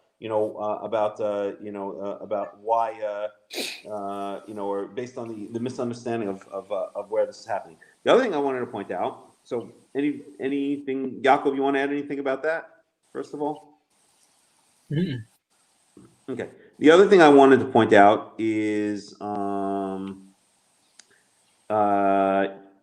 it's like the garden of Yehovah, and it's like the land of Egypt. Okay, so again, we have reference to the land of Egypt, which we will see later as being this garden, right? When the Israelites come out of Egypt, eventually they complain that they miss Egypt, where The land of plenty. What? The land of plenty, where we had pots full with flesh and all we can eat. Right, but actually, I'm sorry, I got that mixed up. I was thinking of another verse, which is that Yehovah says that the land of Israel is not like the land of Egypt, which is watered like a garden, right? The overflow of the Nile, right? That's what defines the land of Egypt. It's a land of mountains and valleys and they usually translate water courses, but I guess springs, where the eye of God is upon the land from the beginning of the year until the end of the year. So here we see that Egypt is being used as this place, this garden where everything is done for you. The Nile overflows. You don't have to do anything. You just wait for the Nile to overflow, and then the whole garden is watered. You don't have to, you pretty much don't have to do anything except wait for the yearly, deluge of the Nile. And so Mitzrayim is always thought of as this place, like kind of like the Garden of Eden, which is why it's juxtaposed here with Gan Yehovah and Kula Mashke. It's well watered, right? And so it's just, again, an interesting analogy, or an interesting use of Egypt as this place which is almost like a Garden of Eden, or a well-watered garden, right? And the reason it would be a well-watered garden is Kikar, which is the plain. I guess the plain around the Dead Sea is lowland, and so it's very well watered. Even in modern Israel today, you'll get the runoff from the Judean hills that come right down. They'll rush down towards the Dead Sea, and when it rains, they'll come right off the mountains, and you can actually have flash flooding in that area. The whole thing can get completely flooded, and people have died, unfortunately, because of that. But the whole thing, even today, is watered because you get the runoff from the Judean mountains that comes right down, and rushes right down to the Dead Sea when it rains up in the mountains. And the last thing I wanted to point out is now we have, so he goes to Sodom and Gomorrah, Boachat Zoar, which is on the way to Zoar, and we're going to see the city Zoar later. That's where Lot is going to run to and ask Yehovah to spare the city. And already we see again what Yaakov was pointing out before, that the name Zohar, we will not understand the meaning of the name Zoar until the later in the story when Lot actually runs to the city. So it's again, the city has not yet been named, but it's already been mentioned with its later name. So those are the things I wanted to point out. Very interesting verse. Yeah. Okay.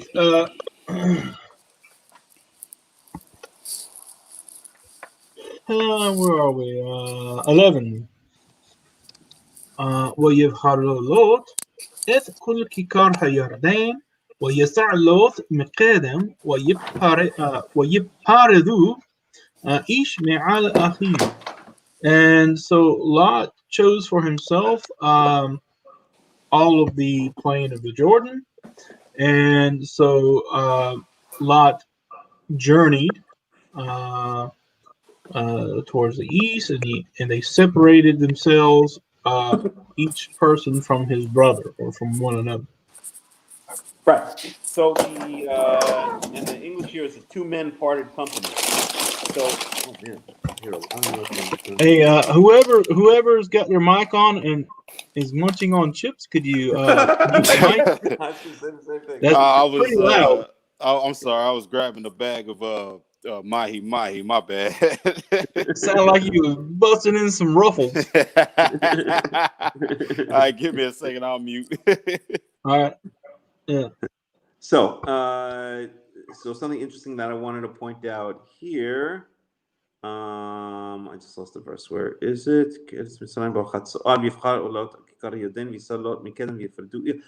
Yifredu ish me'al achiv. So we were speaking, I think it was last week, maybe it was 2 weeks ago, about the seventh binyan of the seventh verb form in Hebrew, which is the hitpa'el, which is usually understood as the reflexive. And Yaakov pointed out that when it involves more than one person, it's actually not the reflexives, but it's the reciprocative.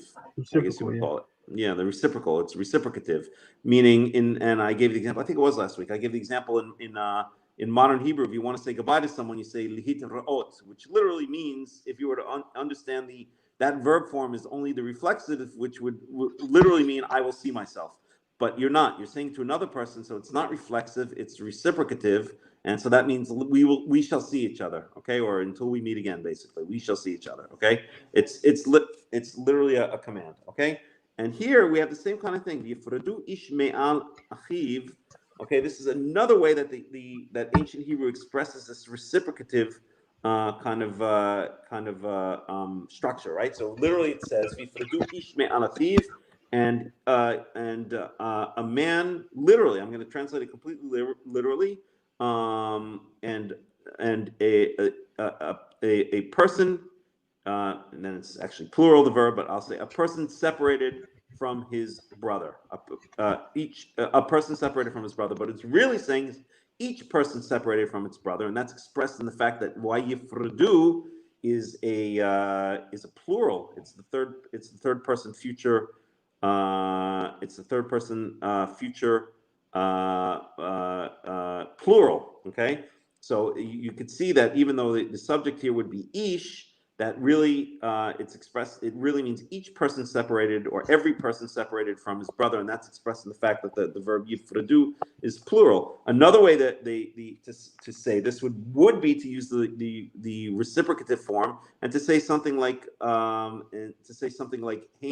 hit pardu. You could say that in modern Hebrew. If you want to say if you say we're going to separate, you say anachnu nipared. No, that's actually not the hit pa'el, but you could say anachnu nitpared. Okay, And that would be understood as another way of saying exactly the same thing, which would be using the hitpa'el, that seventh verb form, as when the subject is understood as more than one person, that seventh verb form would actually be the reciprocative, would be reciprocal rather than reflexive. So I just wanted to point that out. And yeah, that's that. Verse 12. Okay. Verse 12. Avram ישב בארץ כנען, ולוט ישב בערי הכיכר, ויהל עד צידון. And so Avram dwelt in the land of Canaan, but Lot, he dwelled in the cities of the plain, and he tented up until Sodom, which means up to the point of Sodom is where he tented His territory. His territory. Yeah, there Remember, you go. they split the land, right? They split the land. Robert Alter points out the interesting irony of two people splitting up a land that is already occupied by inhabitants, but they split up the land between themselves, like, right? And so Yaakov, so this is basically saying that his territory, and it was up until Sodom. Yeah. And so an interesting part of this is it says that Avram, he dwelt in Canaan. However, Right. Lot, he dwelt in the cities of the plain. Right. And it's interesting because it seems from this phrase that those cities of the plain might have been outside of the ancestral territory of the Canaanites. I think it's clear that that's exactly what it's saying here. So I think Canaan can be used in different ways at different times, because we know that Yericho, right, was the first city that was in the land of Canaan that was conquered, and Yericho is north, albeit it's definitely north of what we're talking about here, but still it's in the same general idea. So yeah, maybe there's a certain cutoff, just when the Dead Sea starts, because Jericho is right to the north of the just above the northern tip of the Dead Sea. Maybe once the Dead Sea starts, and that's no longer considered, once you come off the Judean hills, so between the Judean hills and the Dead Sea, that area is maybe not part of Canaan technically, and is actually called the Kikar. And it would have been very sparsely populated, because there ain't much going on there. It's kind of, they don't call it the Dead Sea for no reason. There's not a lot going on there. There are some kibbutzim there. They grow a lot of dates there, and a lot of crops that need high heat and high humidity. But it's one of the most sparsely populated areas of the entire country today. So it's very plausible that it's outside of the land of Canaan, or the population centers of Canaan. Yeah, and so this is another point I like to make. We were talking about the Negev, and we'll see later that the northern part of the Dead Sea, on the northern side, that is also called the Negev, and also there's always been speculation of where Sodom and Gomorrah was, but we know that according to the Torah, at least, the Canaanites were always west of the Jordan River. Mm-hmm. And it says that whenever it just seems to me that when it says that Avram he dwelt in Canaan, whereas Lot went to these cities of the plain, wherever they happened to be. We know that there was more than one that was actually destroyed, or more than those two that was destroyed. What was it, Seboim and Admah or something like that. But anyway, from this, it seems like these cities would have been outside of the Canaanite territories, which would have been to the west of the Jordan.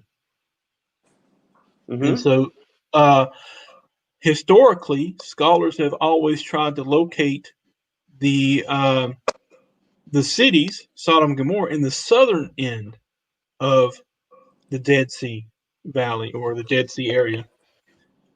Whereas for me, the way I see it, it was actually to the north. Okay. Just Interesting. just an opinion. Yeah. Cool. So where were we? Okay, verse 13. Yeah. وأنا شيء سدوم رعيم وحتائم لأدونai. Yeah. So naturally, the men of Sodom were very sinful and wicked before Adonai. Dum dum dum. Right. That's like the introduction. And the plot thickens, you know. Yeah. So, well, That was Adonai funny. Amar That was il funny. Abram. Huh? I said that was funny. Yeah. وأدوناي أمر إلى أبرام أحري هبارلوث معمو صانع عينيك ورئي من حمقوم أشر عد الشام صفونة والنغبة وكيدمة ويما. And so Adonai says to Abraham, after Lot separated himself from him, lift up now your eyes and look from the place where you are, Safona to the north, Negba to the south, Wakizma to the east, Wayamma to the west. Ki eth kul haaretz asher atta ro'eh lecha itnen uli zara'acha ad olam.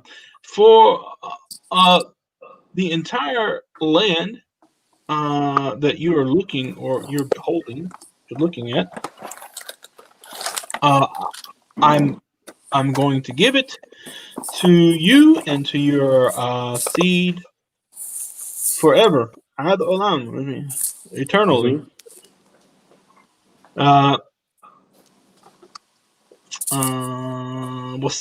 وسمتي إذ زرعך كعفار הארץ אשר אם יוכל איש למנות את עפר הארץ גם זרעך ימנה. And I will set your seed like the dust of the land, which, if it would be possible for a man to count the dust of the land, so will your seed also be counted. And I would like to point out here, so I have a friend who I actually haven't spoken to in a couple of years, and I should write him. In fact, I'm going to put that on my to-do list to write him. Named Michael ben David ben Michael. I can't remember his name now for some reason. But he lives in Beersheba. At least last I caught up with him, he lived in Beersheba, and he's written a number of books and I mean these very, very long, extensive books, like hundreds of pages long. He's a Karaite, at least identifies as a Karaite, and he taught me. He is my teacher of this point, which I've never forgotten since then. That whenever it says the word Zar'acha, it's always speaking about the male descendants specifically, because Zera means seed or sperm. Okay, so it's talking about the male descendants that are passed down by the seed from generation to generation, and it's one of his proofs, and I think a very strong proof for the idea of patrilineal descent in the Torah, one that's often overlooked. So here it says, "V'samti et zaracha ke'afar haaretz." I shall place your seed, meaning your male descendants specifically, or the descendants along your male line, as the dust of the earth, or etc. So whenever you see the word zera in the context of people, it's speaking specifically about the patrilineal line. Yeah, so I have a question about Judaism. Yep. So are Jews obligated to spread Judaism? No. Now the next question is, why is a Muslim obligated to spread Islam even by the sword? I really don't care. don't know, you would have to ask the Muslims that. The answer is no. Like there's a whole surah. It's called Kafirun al-Kafirun, and in it says to you, well, the last ayah. Lakum dinukum waliya din. There you go. You know what I'm saying? So no, I would say we're not supposed to proselytize Islam either. Well, you know, I actually try not to get into why Muslims do things that they do. You'll have to ask Muslims that. Because I got the same gripes with them. So yeah.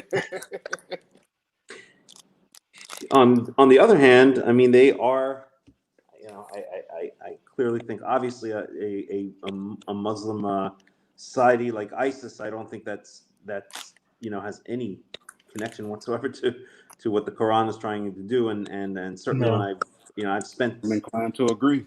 Yeah, and I've spent a lot of time in various Muslim countries. Most of my time in Morocco, and I do appreciate the fact that Muslims, when they do get control of land, will rid that land of things that we, as Torah observant Israelites, should be ridding our land of. Let's say churches, although there are churches in Morocco.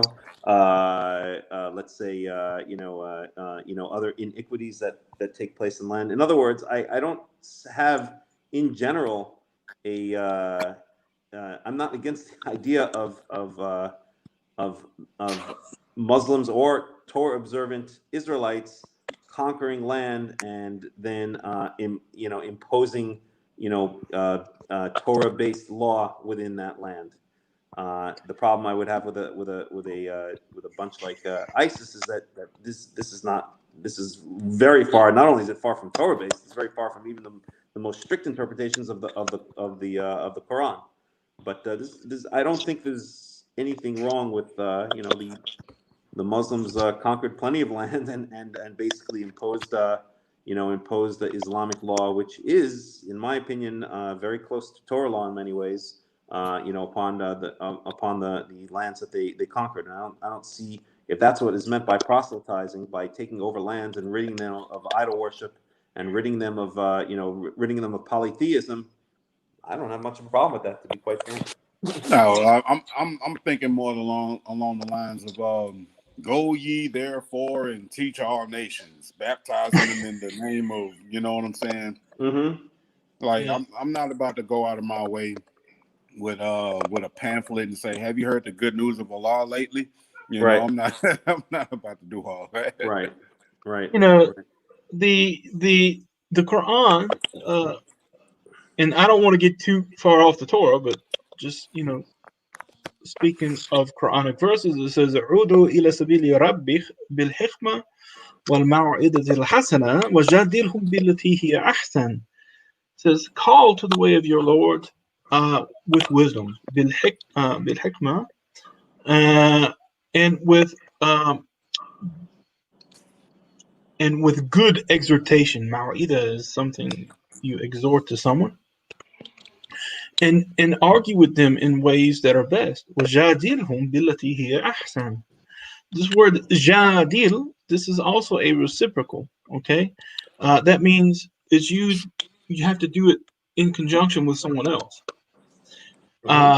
And it says to argue with them in ways which are best. It doesn't say to argue with them in the worst ways. This is to argue with them in the best ways.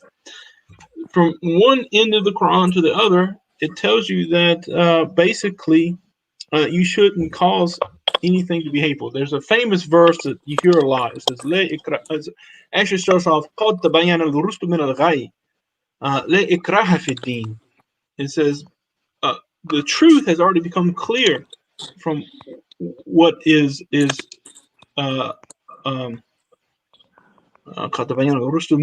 right from the wrong, basically. لا إكراه في الدين. There should be nothing ikra. Now this word ikra comes from the word kariha. Now they always use it as there should be no compulsion in the religion. But the word kariha means to hate. the le'ikraha, this word ikra comes from the fourth stem, which is a causative stem. All right, so it means you shall not have anything that causes the religion to become hateful. It doesn't matter what it is, and and the point was throughout, anything is, look, your job is to vie with one another, compete with one another in doing what's good, because the religious books were given to each people to try as a test of people doing the good thing, the right thing. In the end, God's going to sort it all out. So it's not up to any Muslim to go out and enforce their beliefs on anyone else. Otherwise, if it was true, if that was actually the case, there would be no such thing as what's called dhimma status, or the Ahlul Kitab, which are the people of the book.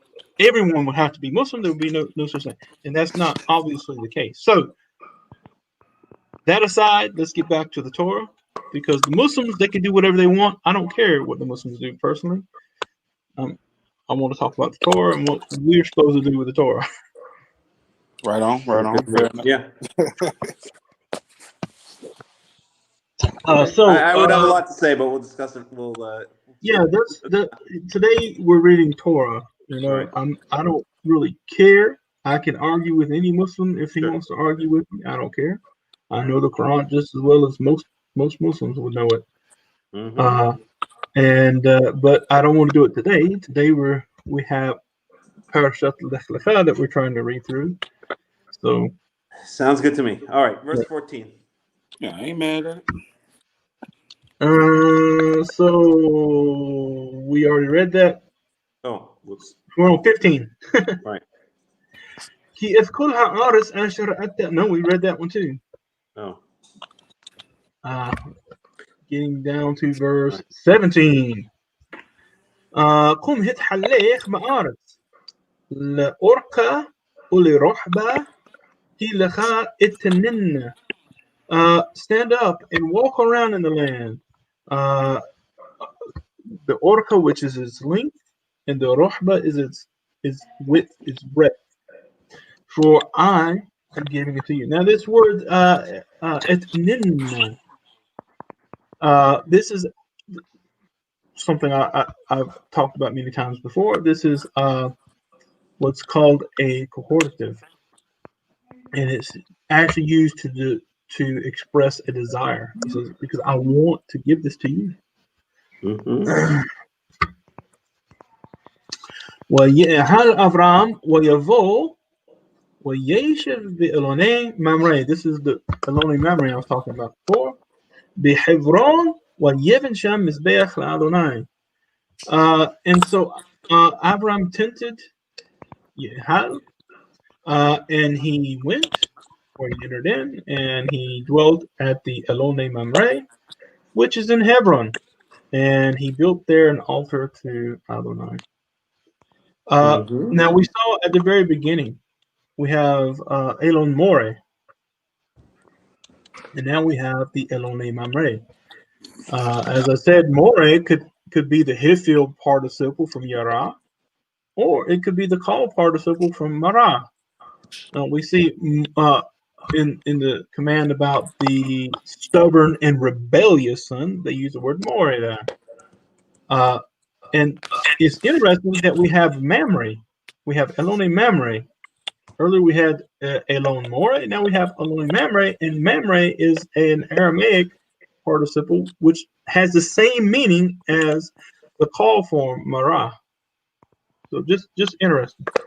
It is interesting. And that was in Hebron, and so he built an altar there to Adonai. Now we're in chapter 14, verse 1. So any comments on what we've read so far? Cool with it.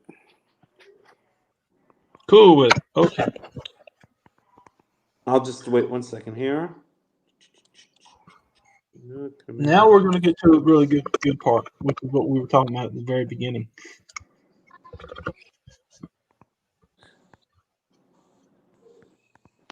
I'll just read one of Robert Alter's comments here for verse 17, where it says, "Kumi talech ba'aretz l'akav le'rochba ki lechat nena."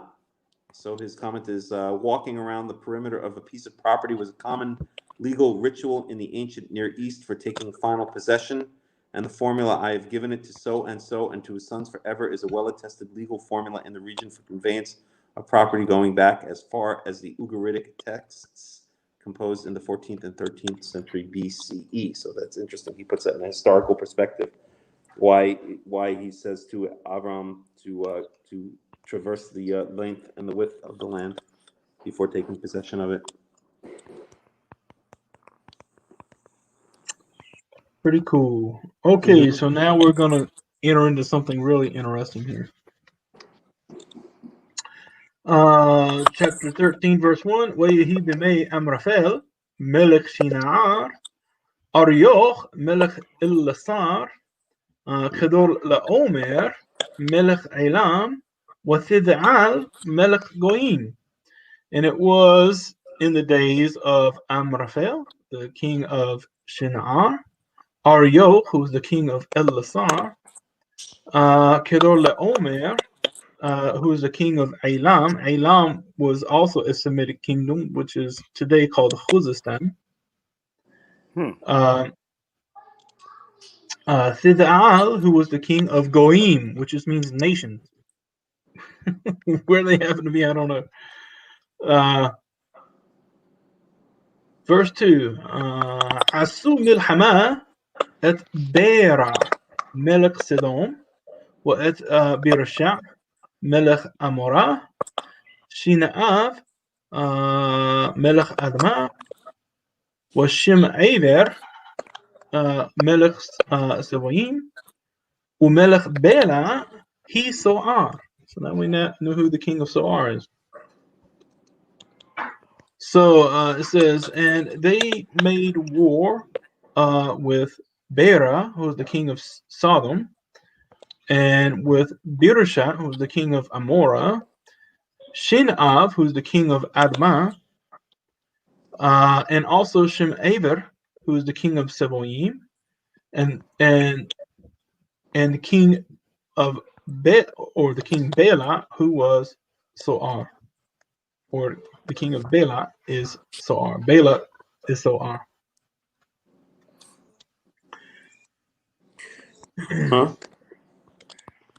كل أيلة حاضروا إلى عمق السديم هو يم هملخ. Did we lose Melech? Who did we lose here? Oh, and all of these, they hadiru, which means they basically entered into a contract at the valley of the Siddim, which is the Sea of Salt. شتيم عسري شنا عبدوا ات كدور لعمر وشلوس عسري شنا مرادو. And for 12 years they served Kedor Laomer, and the 13th year Maradu, they rebelled. Uva Orba Isra Shana Ba Kedor Laomer وحملخيم أشر إتو ويكو إذ رفعيم بإشتروث قرنايم وإذ حزوزيم بحام وإذ هايميم بشاوي كيريسايم. And in the 14th year, Kedorlaomer came, and the kings who were with him, and they struck Rephaim at Ashtaroth Karnaim, which is a place, and also Hazuzim with them, and also the Amim in the Shaway. That means the valley. Shaway is like a plain. It means something level or equal. In the plain of Kiryathaim. So, verse 6. With Hahori, Bahararam, Seir, Ad El Paran, Asher al Hamidbar. And the Hori, they were in their mountains or in their high hills, which is Seir, until the El Paran. Ayil means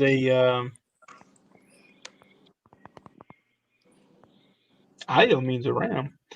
What El Paran means, I don't really know, but that's a place. Which is at the midbar, the wilderness. ويشوفوا ويبوءوا إلى عين مشبحات هي قديش ويأكل كل سدي عملكي وجم إموري هيوشيف بحتسون تمار. Now this is another thing what we were talking about earlier about the place names. Pay attention to this. It says in وَيَشُوبُوا وَيَبُوءُوا إِلَى عَيْنِ مِشْبَعٍ, and they returned and they came to the well or the fountain of Mishpat, which is Kadesh, and they struck all of the Sadeha Amaleki, which is the field of the Amalekites. Now, what's so interesting here is now you have Amalekites. How do you have the Sadeh Amaleki when Amalek is the son of Esau, who wasn't even born yet? Yaakov, excuse me for 5 minutes. I'll be right back, okay? You can just go on. But anyways, that's what we're talking about, how when from the time of Moses, who was writing this, he's looking backwards. He's speaking about people who were there at the time, and the Amalekites were certainly there. And also the Amorites who dwelt at Hasason Tamar.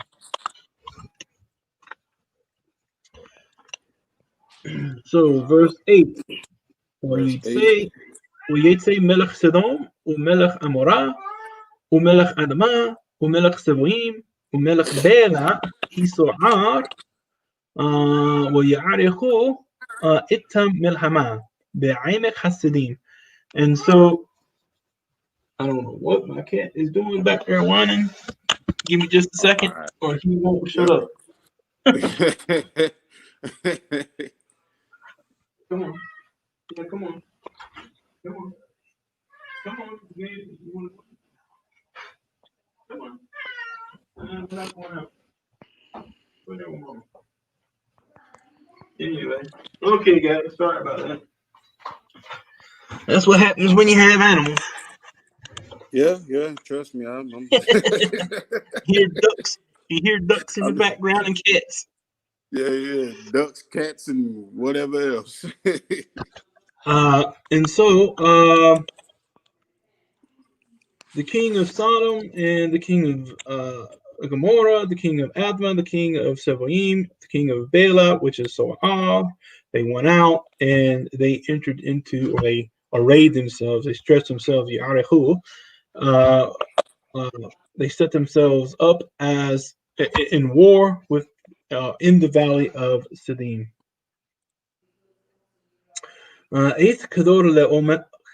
Kedor لعمر ملك أيلام وتدعى ملك غويم وأمرفل ملك شنعار وأريوخ ملك اللسار أربعة ملخيم إتحا خمشين.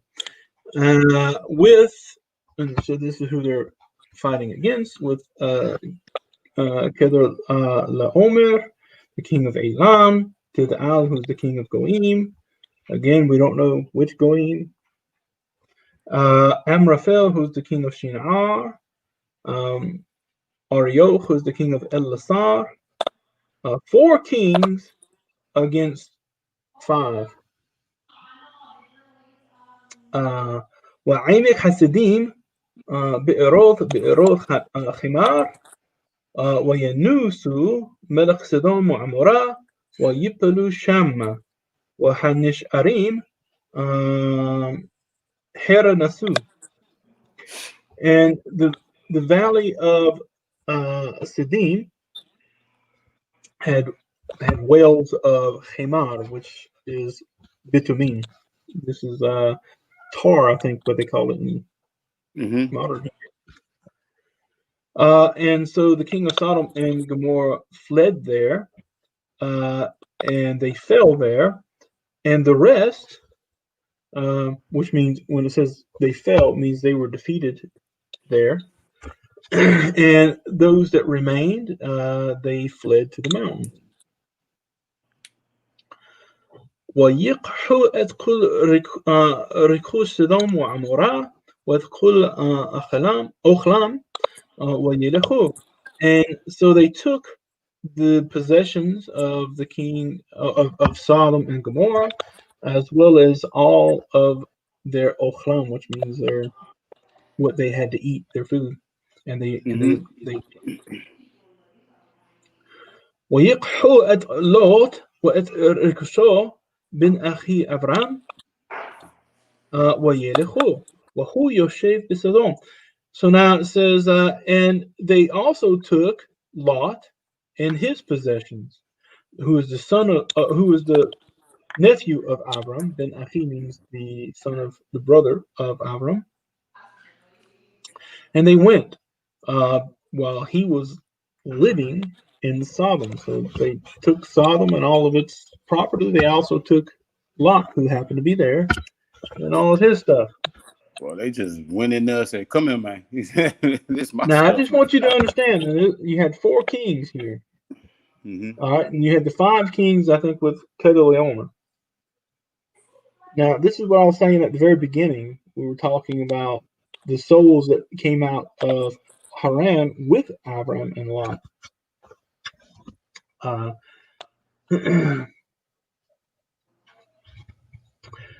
ويبو حبليد ويجيب لأبرام هايفري. First time the word haivri is used.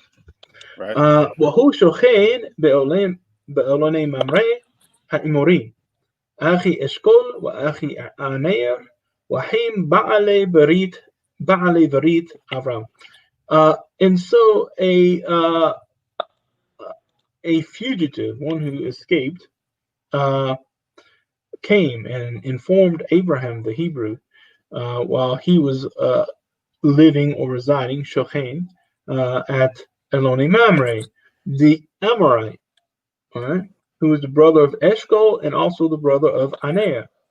And they possessed a covenant of Abraham. They were in covenant with Abraham. Okay? ويشمع أبرام كي نشبع أخيب ويعرف את חניכיו ילידי ביתו 18 ו300 וירדוף עד דן. There's another place name that came about later on. Dan, yeah.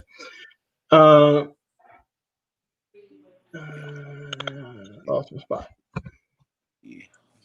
So Abram heard that his brother had been taken captive, Nishbah. And so he mustered up his dedicated men that were born in his house, 318. So these are the retainers I was talking about earlier. So Abraham had 318 dedicated men that were born in his house. Okay, which means his house included all of his property, including his servants. And they pursued them, and they went in pursuit up until Dan, which is, like I said, at the northernmost part of the inheritance of Israel.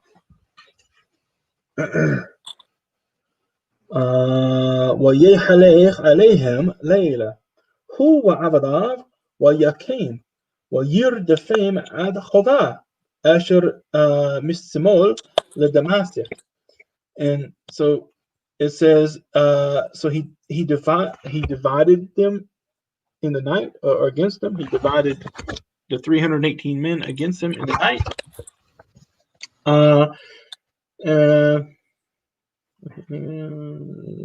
Layla, he and his servants, and he struck them, and he pursued them until Chovah, which is to the north of Damascus. Okay, so he didn't only take his 318 men and go up against these 5 kings and defeat them at Dan, but he chased them all the way to Chovah, which is north of Damascus. So think about that. All right. So Abraham and his boys, they weren't no joke. Not at all. They chased 4 armies. Like 4 kings and their armies all the way around town, literally. Got them out of town. They had just came in and conquered these cities of the plain of Jordan. Okay, Jordan Valley. وياشف את كل הרכוש וגם את לוט אחיו ורכושו השיב וגם את הנשים ואת העם. And so he returned all of the property, as well as Lot, his brother, and his property. He returned, as well as the women and the people at Ha'am. Okay. ويتسم ملك سدوم لقرثو אחרי שובו מחכוף את כדור לעומר ואת המלכים אשר איתו אל עמק שווה הוא עמק המלך. And so the king of Sodom comes out, okay, to meet him after his return from defeating Kedar and the kings that were with him, to the valley of Shaveh, which is the valley of the kings. Okay, so Shaveh is a synonym for Amak here. Okay. Umalkisedek Melech Shalem Hotzi Lechem Wayayin Wahu Kohen Le'el Elyon. And Melchizedek, who is the king of Shalem, and it's supposed that this could have been Jerusalem. I don't know. I don't actually think so, but it could be.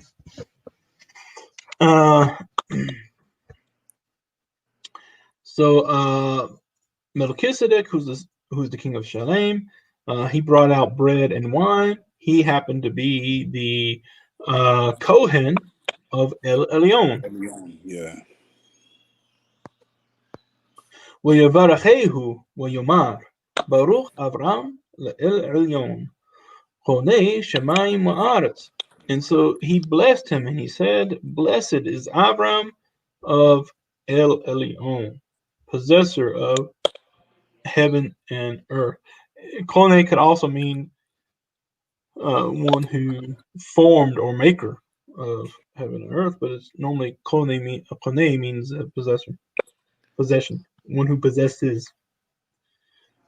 Uvaruch el Elyon asher migin sarecha miyadecha v'yitain lo maaser mikol. And blessed is El Elyon, who defended or repelled your enemies by your hand, and he gave him 1/10 of everything. Now, I like to make a comment here, and this will be heavily disagreed with, I'm sure. But most translations happen to say that Abraham gave 1/10 to Melchizedek. And I personally disagree with it, because the king of Sodom, who will also try to do the same thing, offered Abraham something. And I believe this is the same thing here, that the king of Shalem is giving him 1/10. But Abram's going to refuse it. All right, and we'll see why. Yeah. In just a moment.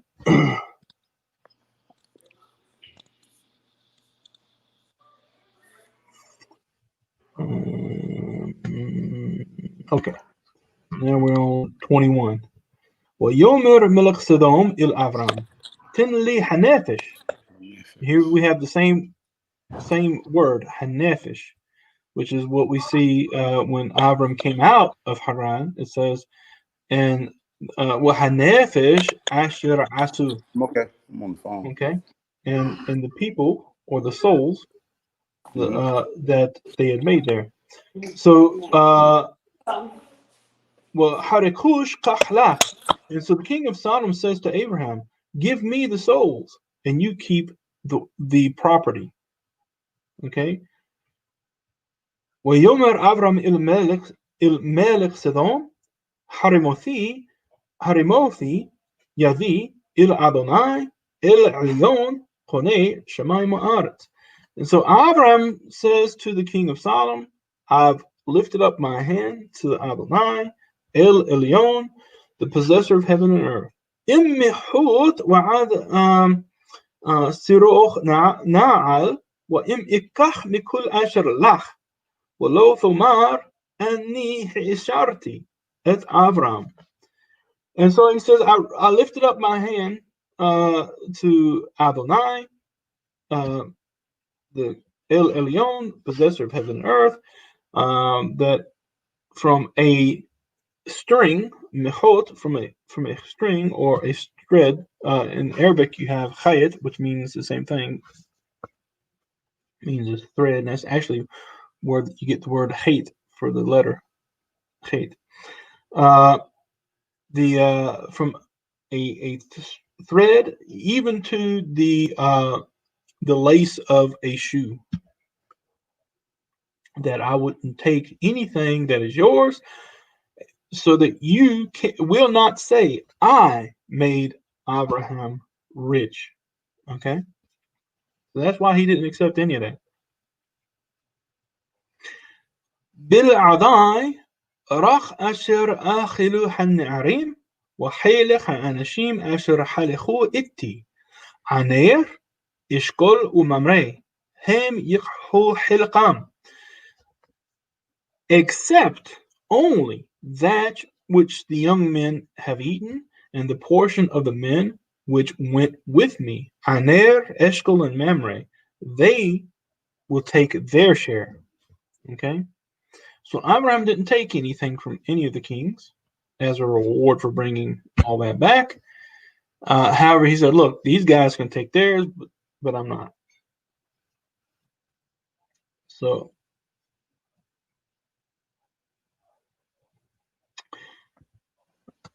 now we're in chapter 15, verse 1. אחר הדברים האלה היה דבר אדוני אל אברהם לאמור. Okay, I'm back. אל תירא אברהם, אנוכי מכין לך שכרך הרבה מאוד. And after these things, the word of Adonai was to Abraham. Oh, I actually missed a clause. So let me reread that. אחר הדברים האלה היה דבר אדוני אל אברהם במחזה לאמור. אל תירא אברהם, אנוכי מכין לך שכרך הרבה מאוד. So after these things, after the event of this skirmish or this battle that he just had, the word of Adonai was to Abraham in a vision, saying, don't be afraid, Abraham. I am your shield. Your reward or your payment, Zacharaka, is very great. وَيَوْمَرْ Abraham Adonai Elohim ماتتن لي وأنوخي هوليخ عريري وبن ماشيخ بيتي Hu Damesech Eliezer. And so Avram says, Adonai, my God, what will you give to me? Because I'm going as a man who is arir, which means he has no children. Okay. And a steward of my house. Meshach is a steward. He is Damesek Eliezer. He is the Eliezer, and domestic is normally translated as someone from Damascus. Okay, no, that makes sense. Oh man, it just got busy all of a sudden. Boy, I tell That's you. no problem. No problem. Okay, hang on. I got 2 private chats here. Yeah, that was me. Oh, it was you? Yeah, that was me. I mean, no problem. it's like it'd be different if I had like headphones on or something, but like they can hear you. You know what I'm saying? And they start talking to me anyway. It's like, well, come on, man. Man, hey, that's life. That's just the way life is. Life is full of interruptions. So verse 3, Wayomer Abram, Hain li, Lo nasata zara, Wahine vinaveti, Yoresh osi. And so Abram says, look at me. You have not given me a seed. Okay? And look, a son of my house, he will inherit me. Now this is talking about when it says this is talking about those that were born in his house, which was part of his servants. Yeah. Not his actual son. So this is what I was getting at. You can actually be a part of someone's house and not necessarily be his actual offspring, but you're still connected to the house. Verse 4. Wahinne devar Adonai elav lemor. Lo yirashecha ze, ki im asher yitzei me'echa hu yirashecha. And so the word of Adonai was to him, saying, this one will not inherit you. Rather, the one that comes out of your loins, he will inherit you. ויוצא אותו החוצה, ויאמר, הביט נא השמיימה, וספור הכוכבים, אם תוכל לספור אותם, ויאמר לו, כה יהיה זרעך. And so he brought him outside, and he says, look up at the sky and count the stars if you're able to count them. And he says to him, so shall your seed be. وَهِئَمِنْ بَأَدُونَي وَيَخْشِفَيْهَا لَو صَدَقَةً. Now, this is also another point of contention I'll have, and I don't care, but this is the way I see the verse. When it says وَهِئَمِنْ بَأَدُونَي وَيَخْشِفَيْهَا لَو صَدَقَةً, it says that Abraham believed in Adonai, and he considered it as his justification. Okay. Yeah. So now a lot of people seem to consider that the subject of the verb Yachsheveha, he considered it lo for him, Sedekah would be God, so that Abraham believed God, and God considered that a righteous thing from Abraham. But I disagree. I believe that he gave up. He raised his hands to God, and he's trusting in God. And God has already told him, you're going to have a great reward. You're going to have all these descendants. And so he believed God and considered that to be his justification. Sedekah doesn't necessarily mean charity, but it could also mean a vindication.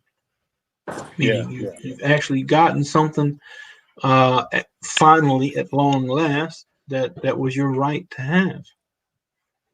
And that's what we're talking about here. And that's the way I see it. No, Other it people can makes see sense it to the me. other way. I don't care. No, it makes sense to me because I mean, whether or not Abraham believed it, it was going to happen anyway. So I personally don't particularly see any reasoning behind the evidence being displayed to Abraham and him believing the evidence being considered as an act of righteousness on Abraham's behalf. Yeah. It just makes more sense for me to say Abraham looked at the evidence and he believed God that upon the deities, you know what I'm saying? He believed the affirmation of the deity, basically. Yep. So verse 7. ויאמר אליו אני אדוני אשר הוצאתיך מאור כסדים לעשת לך את הארץ הזאת לרשתה. And so he says to him, I am Adonai, who brought you out from Ur of the Kasdim, to give to you this land as an inheritance. ויאמר Adonai Elohim, במעידה ki irashen. And so he says, Adonai Elohim, how am I to know that I will inherit it? ويومر إلى كحالي إغلا مشلاشت وعيد مشلاشت وآيل مشلاش وثور وغزال. And so he says to him, take for me an egla of 3 years. An egel is a calf. This is a female calf, 3 years old, and a female goat of 3 years old, and a male ram of 3 years old, a turtle dove, and also a pigeon. Pigeon. Yeah. Okay. I guess it's a pigeon. Looking at pigeons we have here, Yeah, you those are wouldn't some think, nasty right? birds. Well, I mainly chalk that up to their environmental situation. Pigeons can only be as nasty as the humans around them. You know what I'm saying? Yeah, okay, verse 10. ويقح له את כל אלה ויבתר אותם בטבק וייתן איש בתורו לקראת רעהו ואת הציפור לא בשר. And so he took all of these and he divided them in the middle, and he put each one to its portion or its part to meet its neighbor, Ra'ehu, which basically he set the parts next to each other. However, the birds he did not divide. وَيَيْرْ هَآيَتْ الْحَبِّقَرِيمْ وَيَشَيْفْ أُثَامْ أَفْرَمْ.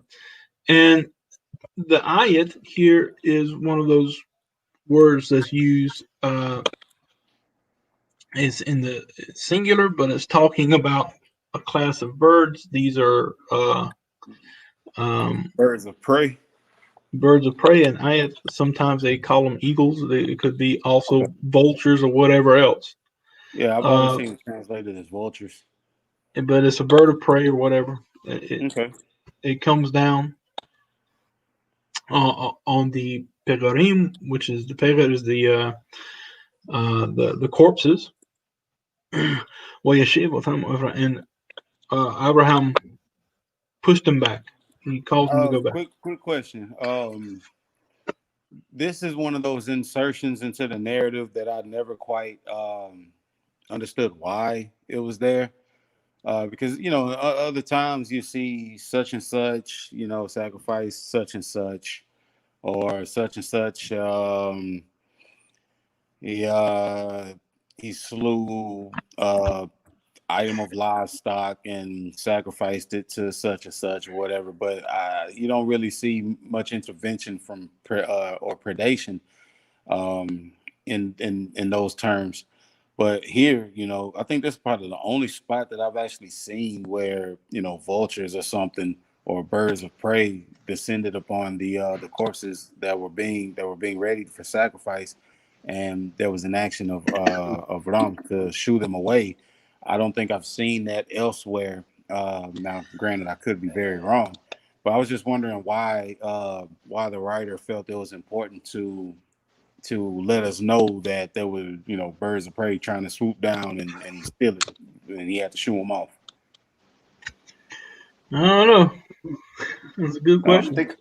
I think my opinion about this has been that it kind of, you have to it sets a scene, right? Mm-hmm. It's kind of we're here in the excuse me. The sun was setting, right? And it says in verse 12, the sun was setting, Abram fell into a deep sleep. It was darkness, right? So you have this scene. It's almost like a scene out of isn't today Halloween? Yeah. So yeah, it's like a Halloween. It's like a Halloween scene, and I think that the these birds of prey coming down were just add to that. I'm sorry, I swallowed something. The whole way that the Torah is trying to set the scene of like dread and darkness, and there's birds of prey flying around, and you've got the sacrifices cut, and it's almost like showing the dread of God, and which is there's very important King Solomon in Proverbs says that the beginning of wisdom is the fear of God, right? So God will often come in these very fearful kind of scenes, right? When he came down on Sinai in the book of Exodus, he comes down from the mountaintop, and what is it? There's fire inside. There's darkness, and inside coming out of inside the darkness is fire, right? And so and everyone is so scared that they beg Moshe to have God stop, not to talk to them directly, to talk through to give the message to Moshe, and then he'll pass it on to them. So whenever God appears, there's these scenes of dread and fear, and God is he's the big guy. It's like if you're working, if you're sitting at work and the boss walks in, you're gonna have a little bit of dread and fear, and you should.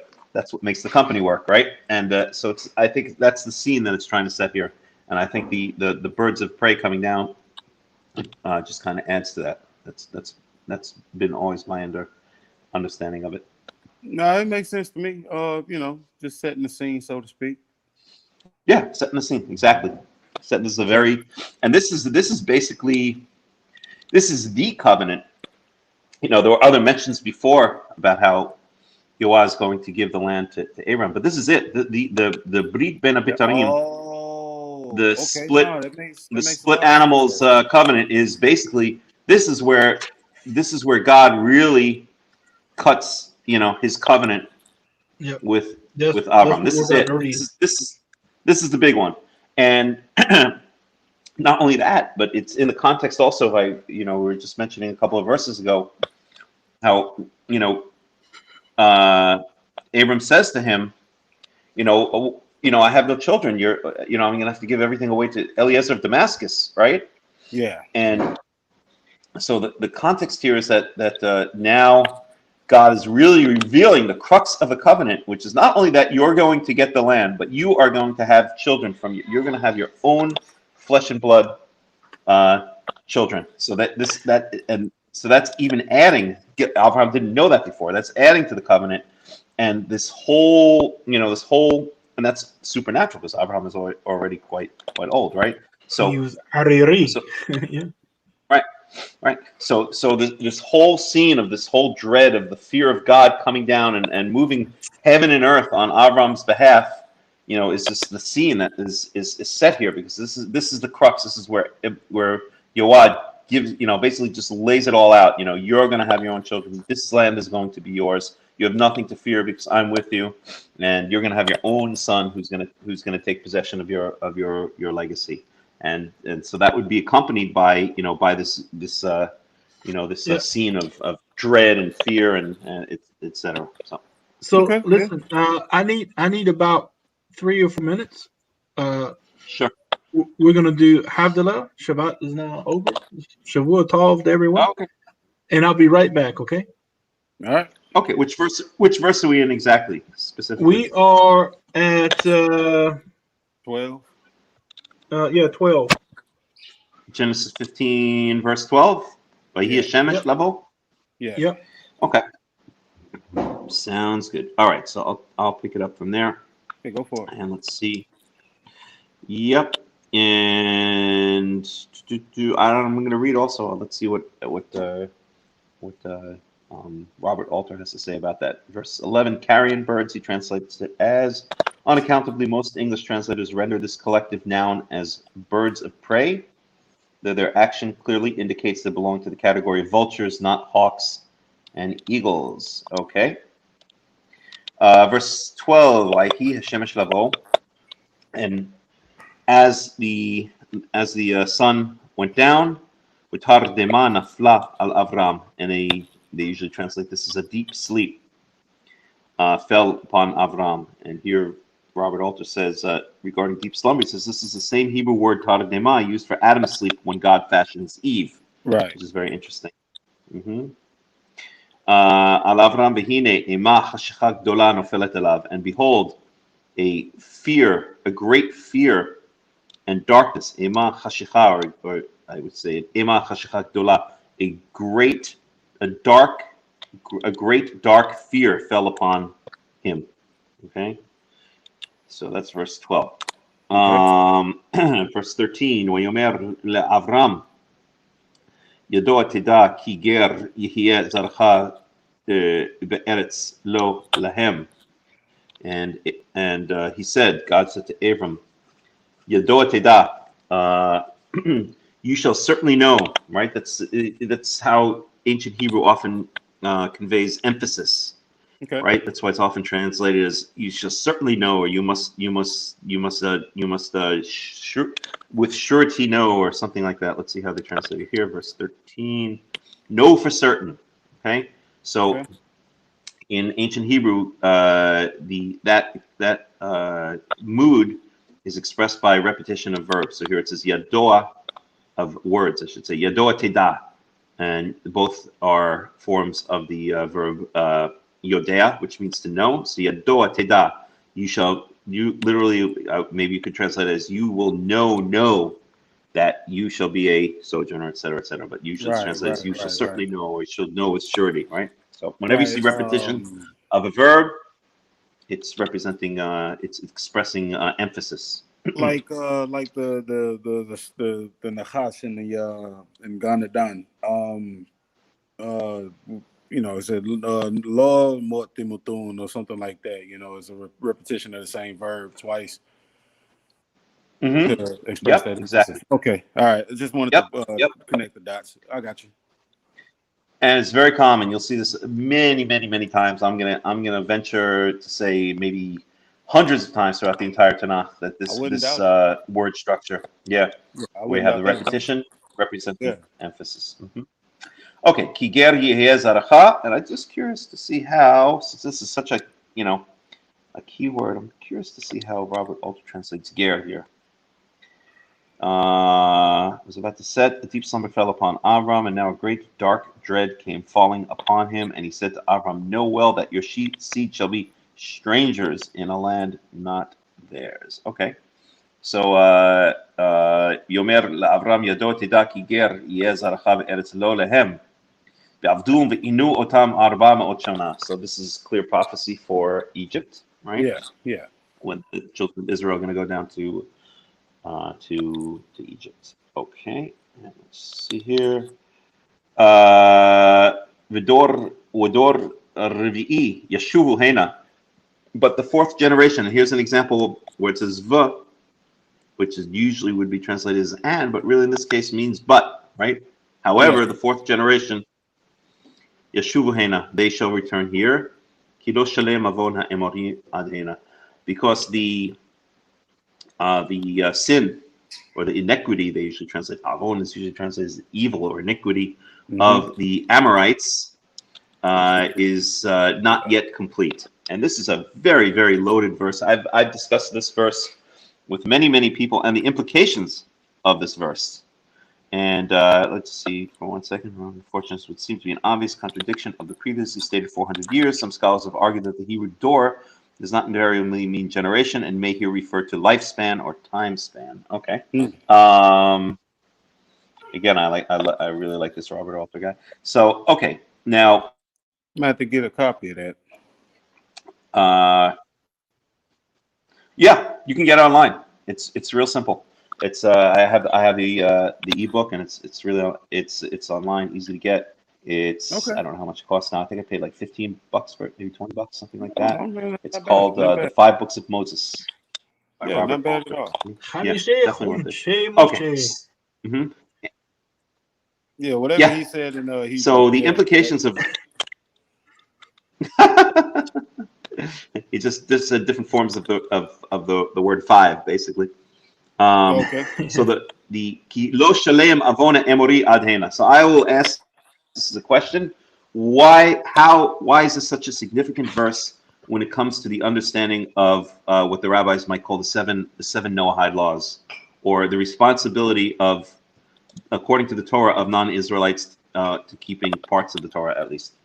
How does this verse relate to that? Where are we?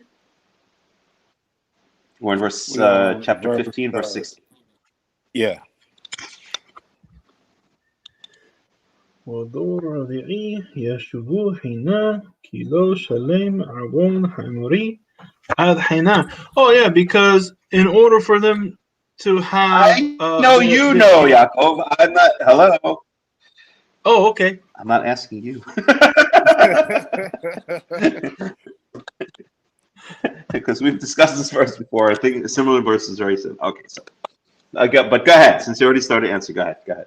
Since no one else is taking up the gauntlet.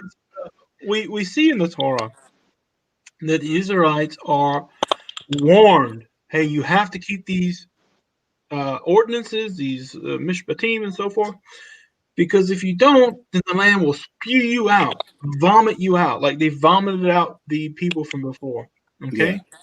Now, throughout the Torah, we see, for instance, the problem with Pharaoh and Avimelech, which is coming up in the story of Yitzhak. They understand about adultery, about taking another man's wife. They understand that's wrong. So now we have what's called the iniquity of the Amorites. Was not yet complete. It was not yet shalem, complete. All right. So how could the Amorites be guilty of any kind of iniquity if they didn't at least know what iniquity was? God is not an unjust God, you know. Okay. And it says he has no iniquity. There's no unequalness as far as judgment. Everybody's going to be handled the same when it comes to, you know, actual judgment, which is what we're told to do as Israelites. Hey, you judge between the native Israelite just like you would with the Ger. You have to judge with just judgments and so forth. You're not supposed to stretch judgment. Right. And so God is the same way. So if we assume, or if we don't have to assume, we know that we have what's called the Avon HaEmori, the iniquity of the Amorites, then they have to at least know something what the iniquity would be, you know. And so, or to put it in, mm-hmm. to put it in straightforward terms, how, you know, God obviously is holding all nations to certain standards, and if they don't follow those standards, then they will be destroyed, right? Yeah, they will cease to exist as a nation, right? So then you can go back and say, well, what are some of these? Yeah, what are some of these things? Well, we have the answer to that if we go to Leviticus 18. It says in Leviticus 8, I'll just read the English to save time. Yahweh spoke to Moses, speak to the Israelites and say to them, I am Yahweh, your God. You must not do as they do in Egypt, where you used to live, and you must not do as they do in the land of Canaan, where I am bringing you. Do not follow their practices. So basically we see exactly, and hold on one second. Because this is how the nations that I'm going to drive out before you became defiled. So and that's Leviticus 28, chapter 18, verse 24. I mean, and do not defile yourself in any of these ways, because this is how the nations that I'm going to drive out before you became defiled. Even the land was defiled, so I punished it for its sin, and the land vomited out its inhabitants. So we see very clearly that the nations are held to certain standards. And if you go to Leviticus 18, we're not going to go through we don't have to go through the whole thing, but it's talking about incest. Okay, there's a bunch of things having to do with incest. Once we get past incest, bestiality, we've got yeah, we're going to get to that. I just want to go in order here. Okay. Very strangely, you're not supposed to have sex with a woman while she's in her period. Okay. Yep. Now, I've known people in my various travels throughout, this strange world who they've confided to me they love having sex with women when they're in their period. I don't know why. I find it absolutely disgusting. God, that's nasty. Yeah, I've heard a number of people tell me that, and so that goodness. yeah, I've heard it in America. So so you're not supposed to. So that is one of the things that the Canaanites were thrown out of the land for, right? And here we have in verse 20, this is Leviticus 18, verse 20. Do not have sexual relations with your neighbor's wife and defile yourself with her. So there we have adultery. The Torah definition for adultery, which is a very, very specific thing. Adultery in the Torah means one thing and one thing only, that no one but a married woman's husband is allowed to sleep with her. Okay? Yeah. A man can go out and sleep can have 10 wives or 20 wives or 30 wives, or sleep with virgins. He has to marry them according to the Torah afterwards, but he can sleep with them, or he can sleep with widows and divorced women. But you cannot sleep with a married woman unless it's your own wife, right? That's right. Yep. And then verse 21, we have child sacrifice, Molech, and then we have homosexuality in verse 22, and then we have bestiality in verse 23, and then that summary chapter: do not defile yourself in any of these ways, because this is how the nations blah blah blah. Right? So the nations were held to certain standards. Okay, what's missing from this? What's missing from this is actually the vast majority in terms of just quantitative terms of the Torah. But what is the vast majority of the Torah? Quite frankly, the vast majority of the laws in the Torah have to do with the sacrificial system, have to do with what sacrifice to bring when, what specifically, how you bring the different types of sacrifices, how much how much wine you have to bring with this sacrifice, when you have to bring it. Yeah, the ritual laws is what a lot of it has to do with. Pesach, and then the other things has to do with Yeah, and then the other thing it has to do with is the holidays, which are very specific to Israel, right? Because the Chag HaMatzot, the Feast of Unleavened Bread, celebrates a specific event in Israel's history, right? So that's not applicable to someone living in, I don't know, in Peru or something like that. To someone living up in the mountains of Peru or something like that, right? That's applicable to Israel. So what's left over after you take away? Let me tell you, you got some people over here that are convinced that North and South America are Egypt and Israel, respectively. So you'd be surprised. Yeah, but whatever. That's irrelevant. I picked Peru out of a hat. I could have picked any country out of a hat. What I'm saying is that people who do not think of themselves as Israelites don't really need to keep those 5 holidays. It's not something it's not the same thing as it's not the same thing as do not murder or do not sleep with your neighbor's wife, or right. That applies to all humanity, right? But most of the laws in the Torah are many of the laws in the Torah are very specific to Israel. They're either they're ritualistic. They're the sacrificial system or the system of the Chagim or other things along those lines. There is a lot of criminal law and tort law and stuff like that. Yeah. Oh no, Yeah. it was just funny to me So- because you said so- Peru, and these people, they specifically say that Peru is like Jerusalem or something like that. You know what I'm saying? It's just They're hilarious. insane. They Okay. are. I guess they're talking about. I guess they're talking about. I guess they're talking about Machu Picchu or something like that, which is in Yeah, Peru. stuff So like I don't know. that. You know what I'm Anyway, saying? but once you take away, Machu Picchu yep, but once you Shalayim. take away all of the, yeah. Anyway, once you take away all of these ritualistic laws, then what do you have left? You have left things like don't murder, don't steal, don't treat your parents well, respect your parents, don't have sex with animals, etc., right? Everything we see kind of here in Leviticus 18. So the nations are obviously held to a certain amount of standards, and those laws that by common logical sense apply to all of the nations are the ones that all of the nations are held accountable for.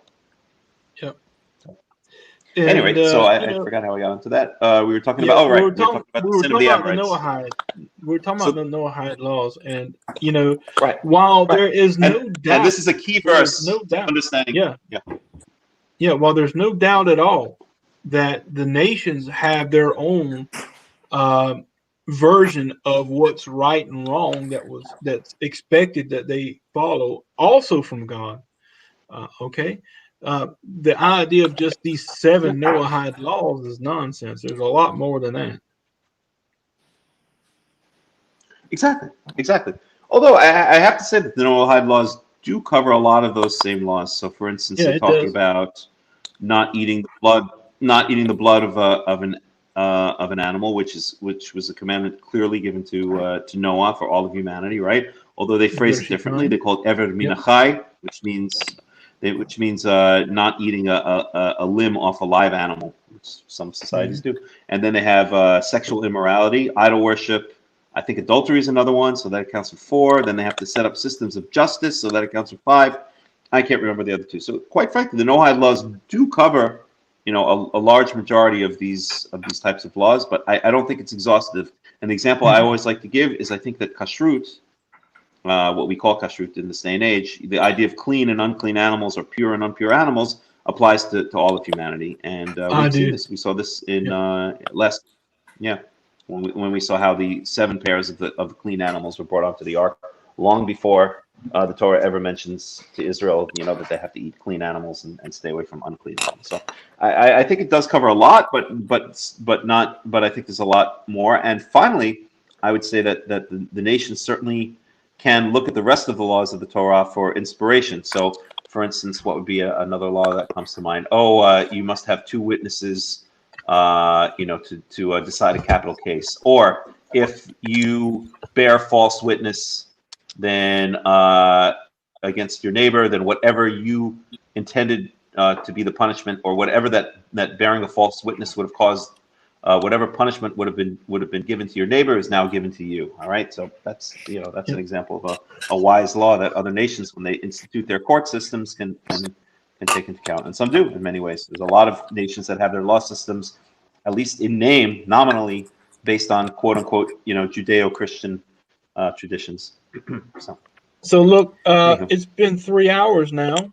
I'm going to go ahead and get off and wish everybody Shavua Tov. I'm just going to turn off my mic and my. Then I will too. No, I'm gonna finish up too. Then, if you're gonna finish up, if you'll finish up, I'll finish up too. Unless you just want to go, just go to what's the end of the next Aliyah? No, we got a ways to go. we're in Shishi. You just want to hit. Do you want to go to the end of the?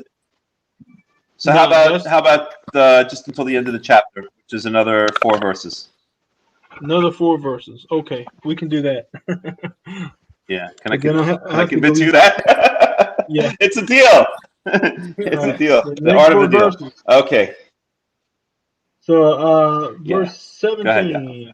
وَهِيَ الشَّمْسُ بَاءَ وَعَلَتَا حَيَا وَهِنَّ ثَنُورْ عَشَان وَلَبِيدْ إِيش أَشِرْ عَذَار بَيْنْ جَزَرِيم هَإِلَيْ.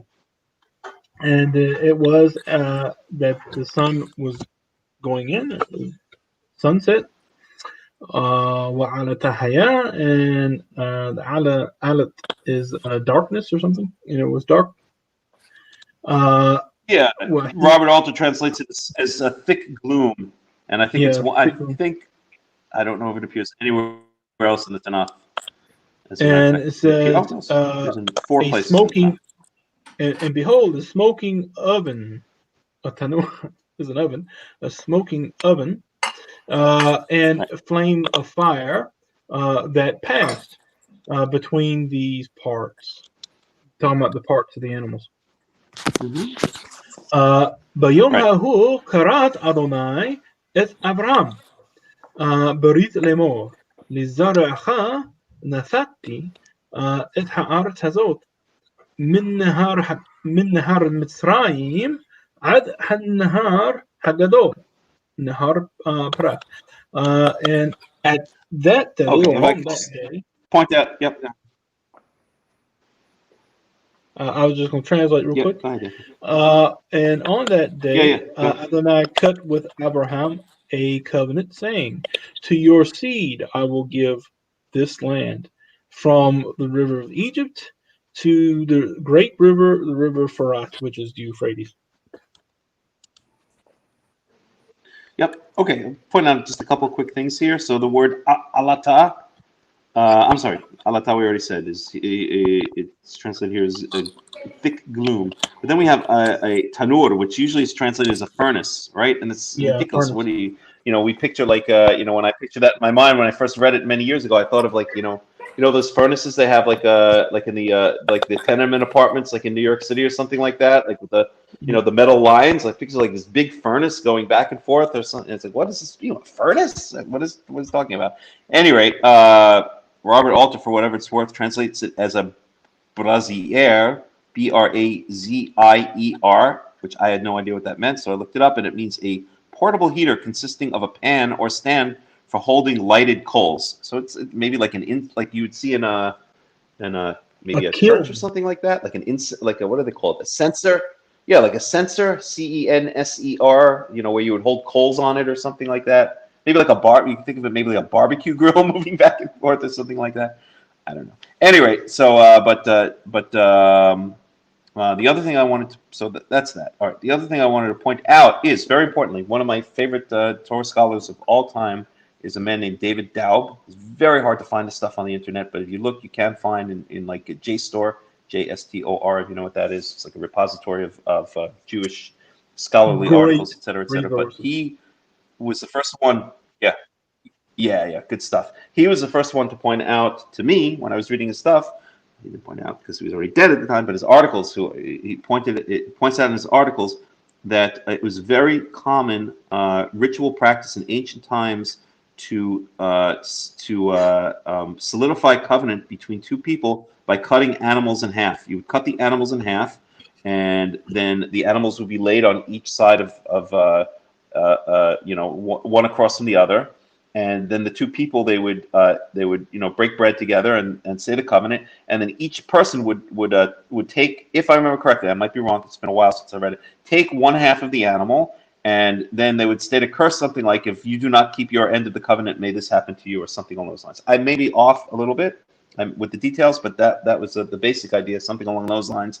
And so this idea of splitting animals and then God making a covenant by passing between the animals was actually known. It was a known way of making a covenant in the ancient Near East. So I thought I'd point that out as well. And then the other thing I want to point out is, so in verse 18, we see that the land of Israel is to go from the Nahar Prat, which is the Euphrates River. That's very clear. We know exactly what that is. There's no question. But on the other hand is this Nahar Mitzrayim, which people sometimes will translate as the Nile River, but that doesn't really make any sense. So it's a big question. What is this Nahar Mitzrayim, this river of Egypt? I know they've identified certain wadis in southern Egypt. In southern Israel, which they think might be this mystical Nahar Mitzrayim. But the bottom line is nobody really knows exactly what this river of Egypt is. But it's not the Nile River. It wouldn't make sense for it to be the Nile River, because then the territory of Israel would extend out to Egypt, and we're never supposed to go back to Egypt. It's a law in the Torah not to return to Egypt. So thought I'd point that out. Yeah. Yeah. Okay. So, last verses. إذ حكيني وإذ حكينزي وإذ حكدموني. The Kenites, the Kenizzites, and the Cadmonites. وإذ حهيتي وإذ حبرزي وإذ Rephaim, the Hittites, the Perizzites, and also the Rephaim. وإذ حإموري وإذ حكنعاني وإذ حجرجشي وإذ حيبوسي, as well as the Amorites, the Canaanites, the Girgashites, and the Jebusites. And Yebus is what the old name of Jerusalem was. That's right. Yep. And Kenizi, we should point out very quickly that the rabbis and many Karaites will claim that that's the that is where Kalev ben Yefuna came from. But Yaakov and I have spoken about extensively in other places that we don't think that that's the case at all. No, not at all. Yeah. Anyway, Right. I won't. That's just. But one maybe you want to state. Yeah. Okay. Personally, we have several different things when it comes to Khalif. His name is Khalif ben Yefune, okay? But he's also called Hakinazi. That's right. My opinion is just this, okay? We see in the book of the Judges, or Joshua, Judges. Yeah, it has to be Judges because he became a judge after Joshua died. So when they go to take Hebron, all right, he says, "I'll give my daughter, I forgot her name, to whoever takes the city." And it says Othniel, who was the younger brother of Khalif, took it. Right. And so he was married to the daughter of Khalif. Now, whenever it explained that, it says Othniel ben Kenaz, who was the younger brother of Khalif. So the father of Othniel is Kenaz. How do you have two brothers with two different fathers? The only instance we have of something like this happening would be in the instance of Yabam. Okay, the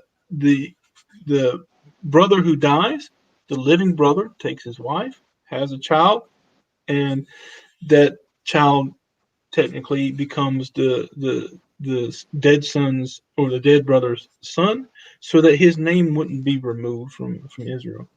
And that's why he's called Ben Yephani, but he's called Hakinazi because he's actually the son of Kenaz, just like Othniel. And even Rashi admits that. He when you read his commentary in that, he says there's a bunch of people who's saying that he's a convert, but this is actually what it is, and he explains that. So that's just nonsense that Khalif is some sort of convert to something. But anyway, so that's the end of the chapter. I apologize, guys. It's getting really interesting. Yep. But I have to get out. Yeah. I gotta get out. Yeah, we'll end it here. Sure. Yep. So one cool thing about this one is it's so going to Shabbat Shalom, uploaded at the same time. Yeah. So one good thing about doing it here now is it's uploaded to Facebook and it's uploaded to YouTube at the same time. All right. Well, y'all, Melech, y'all have a good week, Shabbat. So what does that mean? You don't. Shabbat Shabbat, everyone. Shabbat, Melech. I got Shabbat. some mahi to cook. So yeah, y'all go ahead. Shalom. All right, shalom. Shabbat.